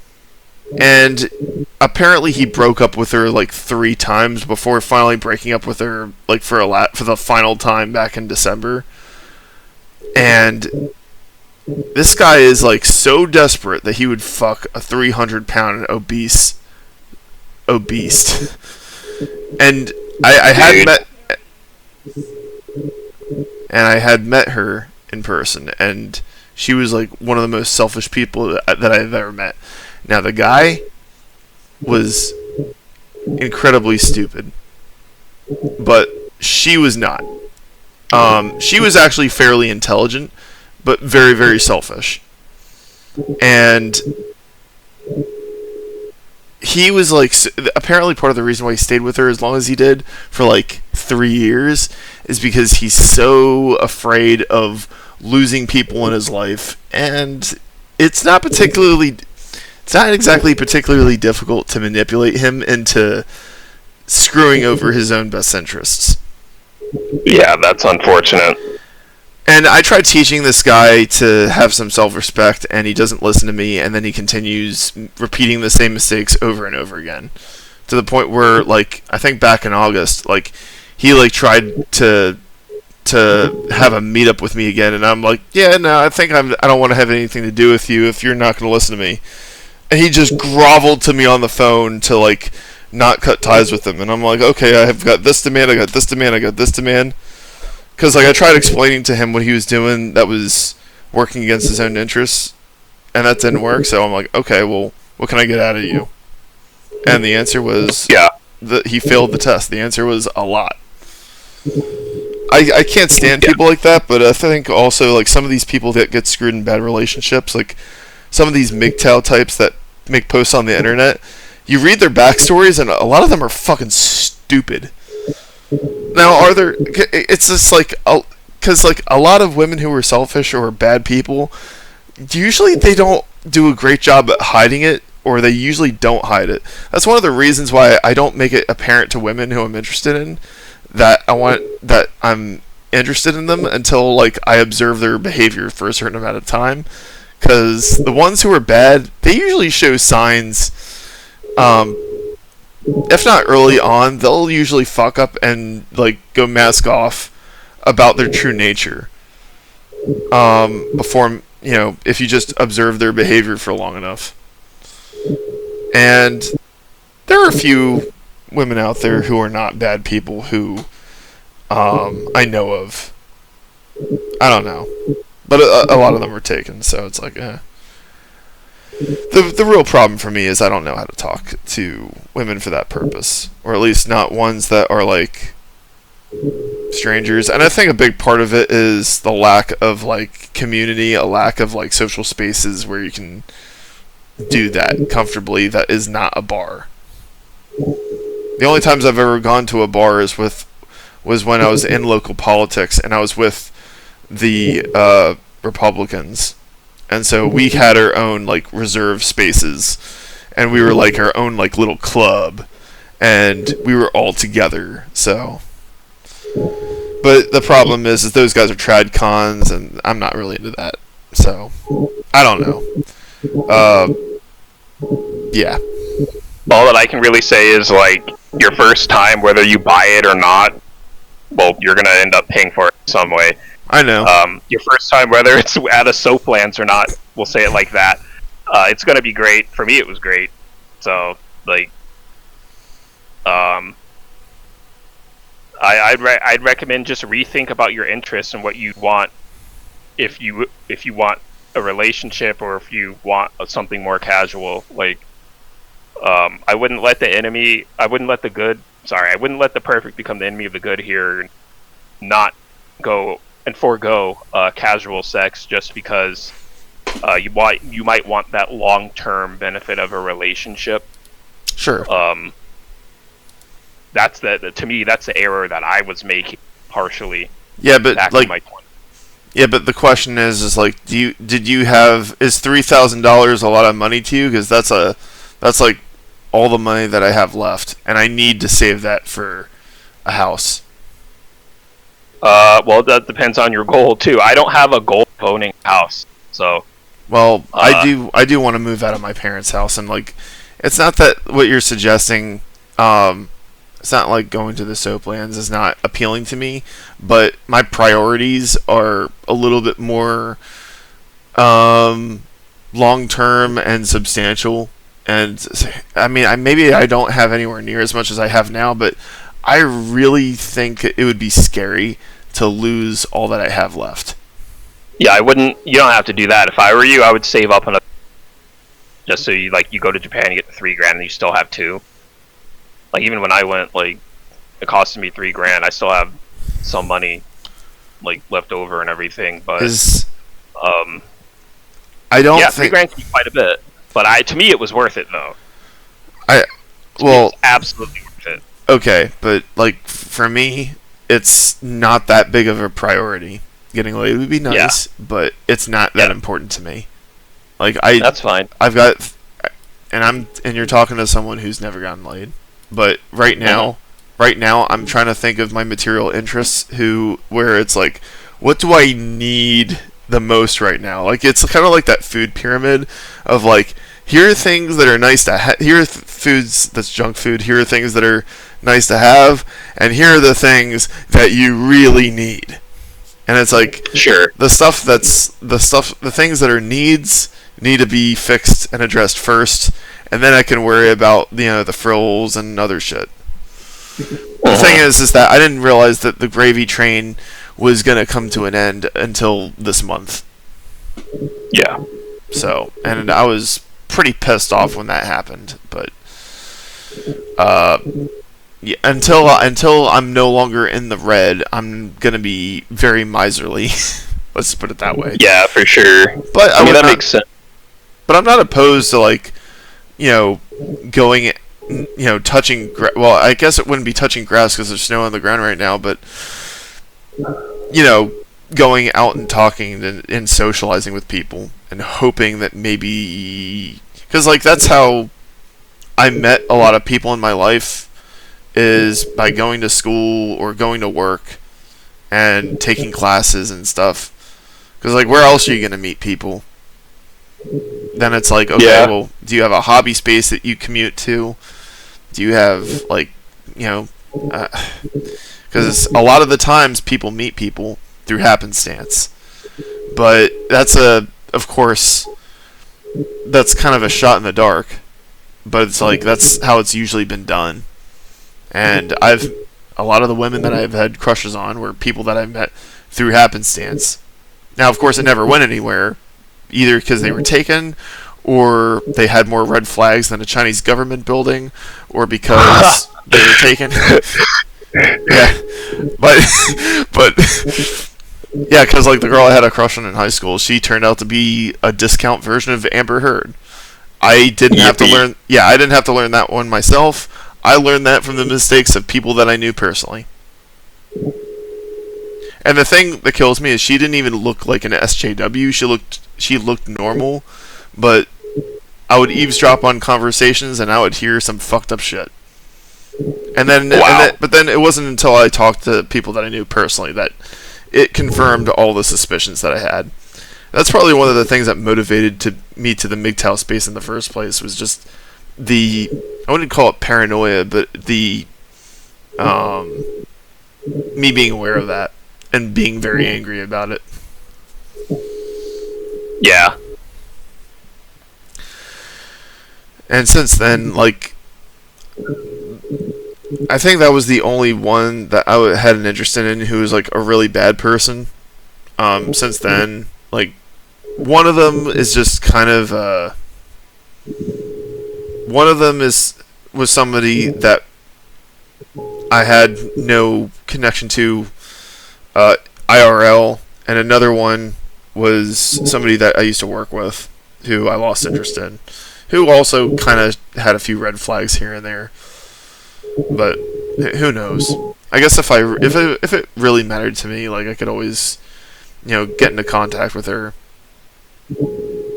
because she and I are connected electronically, even if we're not working at the same place anymore. I don't know. It depends. Maybe I'm saying too much.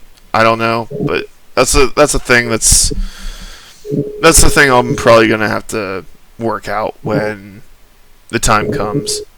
In the meantime, financial material interests are my most primary concern, to try to fix that. And it's not about securing a mate. It's for my own survival and well-being. Yeah, like, I totally get that. It just depends on, like, your relationship with your parents and stuff too. It's okay, but they're also... I want to actually have control over my own life, and that's kind of limited. Let's just put it that way. Yeah, you need to do what you can economically so you can get that freedom. I want that freedom. I would love to have that freedom. I want to live in a house that's not run by hoarders. Yeah, I don't blame you. I remember there was like a meme on Twitter where I think it was that one Ethot Brittany Venti. She like posted a picture of like somebody's living space where it's like an empty apartment with a plain like fold up table with a laptop on it. There's like a sleeping bag on the floor, and then there's a TV on the wall, and that's all that's in the apartment. And she's like, men think it's okay to live like this. And I'm saying, I think I may have said, like, this is PTSD from living with parents who are hoarders. They have too much stuff. There are a lot of parents out there who are hoarders. They fill their houses with junk that they will not allow their kids to get rid of, or they won't tolerate getting rid of it. Like, the houses are not small, but they feel small because the parents like hoard useless junk. It's bad space. It's bad space management. And then a lot of people in my age group, and probably your age group as well, it's like, okay, we're not gonna be like our parents, so we're not gonna if we no longer have a use for it, I don't care how much sentimental value it used to have, we're getting rid of it because we need the space. And that's minimalism. Like, I like minimalism. It's great. That was one of the things that helped me just like understand and like, reprioritize. Like, I'd still have bookshelves, but I'm not keeping useless junk everywhere. Yeah. Now, my bedroom is messy, but that's only because all my belongings are all in one room, except for like stuff that can't fit in there, like my car.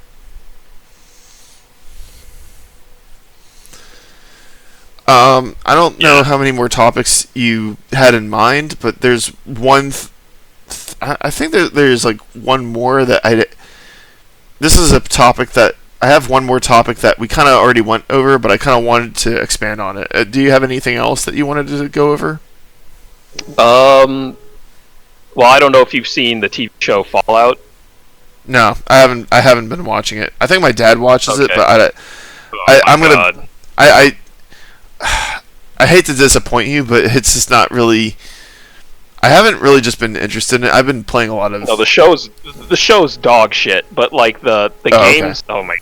Oh my god. You're probably. I wouldn't even waste my time with the fucking show because it's so bad. But I believe you. I don't know if you're playing the games, you're better off just playing the games. But I don't remember. I don't remember if it was somebody that I used to work with, who I used to be friends with before he went ballistic on me for really stupid reasons. I don't remember if it was Far Cry or Fallout that he said that I would like, because one thing that I loved about Doom 3 is how, like, a lot of video games, like, you go over to a computer or a console and, like, in Halo, you press a button and it just does the thing.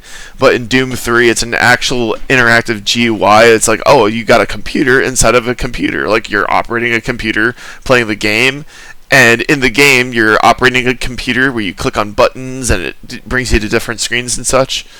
I don't remember if that's Far Cry or Fallout. It's Fallout. Okay.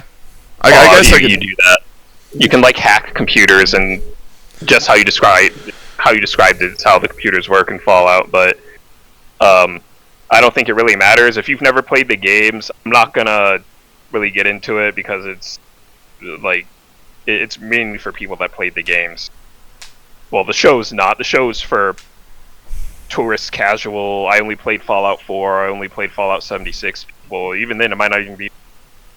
I don't know who the fuck the audience is for the TV show. It wasn't for me, so whatever. But I just wanted to. I just wanted to see if you saw it or not. If you didn't see it, we don't have to talk about it. It's fine. I haven't really been following the Fallout stuff. All I know is that, like, I think Fallout was like a first-person shooter series, and then they came out with Fallout Bunker, and my dad kind of liked the Fallout Bunker game. My dad was more into first-person shooters back in like the 90s and 2000s, and then he like lost interest in them, so he wouldn't have liked the Fallout games, but he liked Fallout Bunker. Like Fallout Shelter, or like Fallout Shelter, yeah. It's okay. It's better than the TV show. It's crazy. They made a better than. My dad's a consumer, like the consumer meme, so he likes the Fallout TV series. He's got it on Amazon Prime. It's ass. My dad's a neoliberal. Yippee. Yeah. Well, this is my upbringing. My dad's a neoliberal who buys into most establishment narratives, and my mom is a bourgeois feminist neocon. Yippee! That's I can see why you're like we'll hold off on the plans. That's a back burner activity. At least a little bit. I remember there was a tweet on Twitter where it's like obviously this person was posting rage bait, and this supposedly a woman was saying like, you're supposed to love your wife more than your own mother, and it's like, well, I know that this was meant to be rage bait, but depending on what kind of mother you were born with, it could be true. Yeah. Because if you meet the right woman who's actually a decent person, then maybe that would actually be true. I know that it was meant to be rage bait, but it's like, well, it might not be bullshit for everybody. Because, like, some people have this idea in their head that everybody's mother is a decent person. It's like, no. The qualification for being a mother is not being a good person. It's for having the reproductive organs to make children. Yep. And it's just, I don't know. But yeah, that's like when when everybody watching this just heard what kind of parents raised me, is like, oh, that's why your politics are the way they are. That's why you're. That's why. It's. Yeah, I mean, it's not. It's. I know of people who've had who've had it way worse than me. I knew of a person who had progressive parents and threw her out of the house because she was secretly they found out that she was a conservative. I've known of cases where there were people who had fundamentalist Protestant parents who threw them out of their houses for not agreeing with their specific denomination's interpretation of Christianity. Where I'm pretty sure if Jesus saw that, the parents would be very surprised at where they're going in the afterlife. Yeah. Yeah. Well, I could get. I don't. If you've run out of topics, I could get to the thing that I wanted. The last thing that I wanted to talk about before I probably end things. Oh, that's fine. Yeah, sure. Let's get into it. So we covered this a little bit earlier, but I kind of wanted to I think we covered this for the most part, but it's the issue about the far left ideologies, communism, socialism, etc. Because I keep finding myself, because it's on the one hand I understand why a lot of those of us who we're not really right wing, but we lean on. I think we are right leaning, generally speaking. But I keep finding myself finding an interest in the concepts of communism and socialism. And I'm not saying I'm buying into these ideologies, but what I'm saying is I don't feel confident in dismissing them 100%. Because while we see all the problems that these ideologies have, or the people who advocate for these ideologies, we also see how things are going right now with the commodification of healthcare and all the unwholesomeness about it. We see the Mad Max turbo capitalism, the rat race, the catching up with the Joneses, and and all the shortcomings that are associated with that. So it makes you look at. I guess what we could look at is countries that actually are Marxist-Leninist states and be well, what are they doing? Now, of course, there's things that China and Vietnam and these other Marxist-Leninist states do where they restrict reproductive rights, which includes making porn illegal. And it's how's that any different from a country run by the GOP? Because the GOP wants to do that, but they seem to they kind of fall short. They're okay, you need to verify your age on pH, and it's well, that's not as bad as just banning it outright, which is exactly what the commies do. Yeah. And it's just I remember the Gavin Newsom political team. They actually pulled a genius move. I don't even like Gavin Newsom, by the way, but I thought it was genius saying that Trump had achieved full real communism. It's well, if he pointed out the similarities between the GOP and some of these communist parties, they could potentially convince some people. I don't know. Because yeah.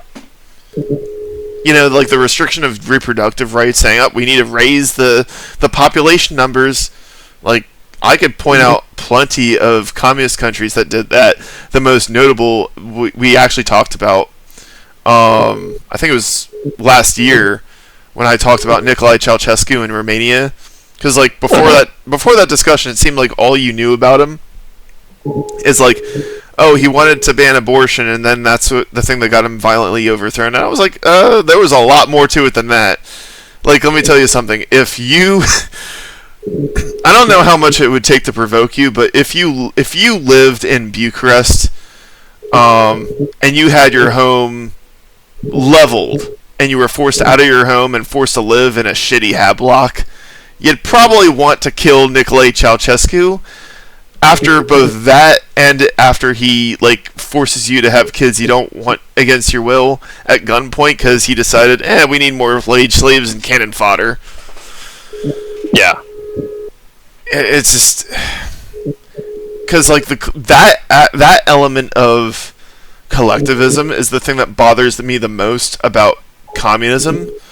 And the thing that bothers me the most is like it's only like neoliberals who would be willing to point that out as a drawback, or it's like liberal, like maybe liberals would be the only ones willing to point it out as a drawback, because like of course conservatives would never criticize that element because they agree with it, but they would never want to be caught dead like praising anything any communist or communist country does, because it's contradictory to their nationalist interests. But it's basically no different than what they would do, or no different from what they would want to do. And from my perspective, it's like, you communists, or self-described communists, or tankies, or whatever they happen to be, how are you really any different than the Republicans on most issues, other than that you just want a command economy as opposed to private hands having all the power? Yeah, it's kind of like there's a similar discourse around sex work. You have the sex worker exclusive radical feminists, and people on the right, like you described, those more in the GOP. They agree that there should be no sex work. The reasons for why are different. Even if you get into it and ask them, like, well, it exploits women, you're going to have different reasons on what exploitation even is, and what exactly is it about the exploitation that makes it such that both camps don't want women to be exploited. Because like from someone from the GOP, they're going to give you a religious argument, then someone on a SWERF is going to give you a feminist argument, and they're not the same.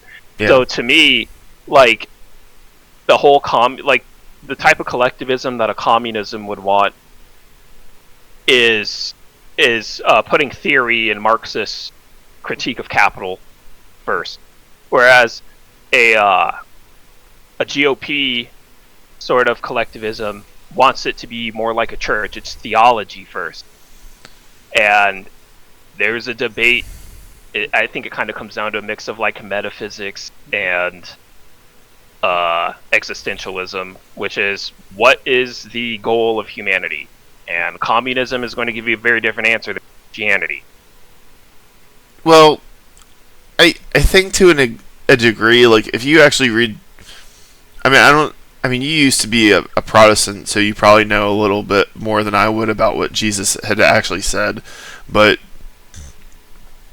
based on what I know about Jesus, who is the central figure of Christianity, it's hard to read what's in the Bible and come to the conclusion that Jesus was not a socialist. Because I think that there is an understandable reason why people think that Jesus is a socialist, based on what's in there. And, because I think that the Reaganism, trying to marry turbo Mad Max capitalism, or Mad Max turbo capitalism, with Christianity is really just a bastardization that is essentially just, as much as I hate Fred Phelps, I think I agree with him calling the Republicans as modern day Pharisees, because they are. And he would also call the Democrats, he would call the left-wing Christians modern day Sadducees, but I think that calling the Republicans Pharisees is pretty much spot on. Although Jesus Christ himself was a Pharisee, but a lot of the other Pharisees he was criticizing because they were hypocrites in the same way the modern GOP was. And I think I even one time shared an article of evangelicals finally just going mask off and saying that they no longer admire Jesus because they like how vicious Trump is. And I look at that kind of like how the Nazis tried co-opting Christianity early on, and then years later they're like, fuck it, let's just we don't need to pretend to be Christians anymore. We've got all the power to just do what we actually want to do. Yeah, and there's always like that interesting question, like, were the Nazis Christian, pagan, were they atheists? Like, what is this? And I've not gotten a straight answer. Well, actually, it's like its own religion. I was like, okay, because well, they borrow like theosophy and I think different types of occult beliefs and stuff. So, well, their religion was being the mustache twirling villain of Jews, and the paganism was them working backwards from their conclusion. And they also had a lot of admiration for Islam because Adolf Hitler got himself an ally in Palestine, and he visited Palestine, and he had a lot of kind words for Islam, calling it a real warriors religion. He's like, yeah, Christianity's a religion for chumps, but you Muslims, yeah, you got a warrior religion. And people watching this might call me an Islamophobe who's smearing Muslims by associating them with Hitler. It's like, no, this is stuff that he actually did say and do. It's not a lie just because Rational Wiki deleted the articles they used to have on this because it was politically inconvenient for them to keep them on their website. Yeah. And I mean, everyone knows them as Irrational Wiki because they are. I basically use them as kind of like a way of gauging what the left is thinking at a given moment, because the progressives are basically the progressives' Wikipedia. The conservatives have Conservapedia. The progressives have Irrational Wiki, and well, I mean the progressives also have Wikipedia, but Wikipedia is more for like mainstream liberals, whereas Rational Wiki is like the rabid left, the feminazis, etc. Yeah. And but getting back to collectivism, I mean, because I guess I don't know. The thing about Marxism-Leninism that really bothers me is just the hypocrisy, and that you don't have any rights because you're nothing more than you're nothing but a cog in the wheel, and that just rubs me the wrong way. And I don't. It's obviously not to my interest. I understand that if all of us dodged the draft, then our country would just get taken over because we don't have robot armies yet. And if anything, we live in a relatively good time, minus all the bad shit. Because 500 years ago, you and I would already be dead. We would have, like, a king would have ordered us to go die in a war just so that way he could make some money.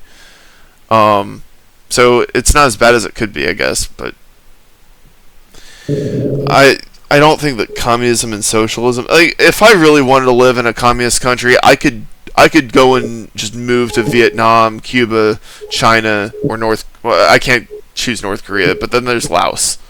So it's like, if you really want to see what communism looks like, you can just go visit one of those countries. And if that's what you want, then you could become a communist by just living in a country that reflects your values. Of course, Western leftists will never do that because they're lying pieces of shit who think that they're going to overthrow the United States government. It's like, no, you're not. You are not. That is the one thing that they're good at, is preventing a communist revolution happening in their own country. Well, that's pretty much everything I can think of for the time being.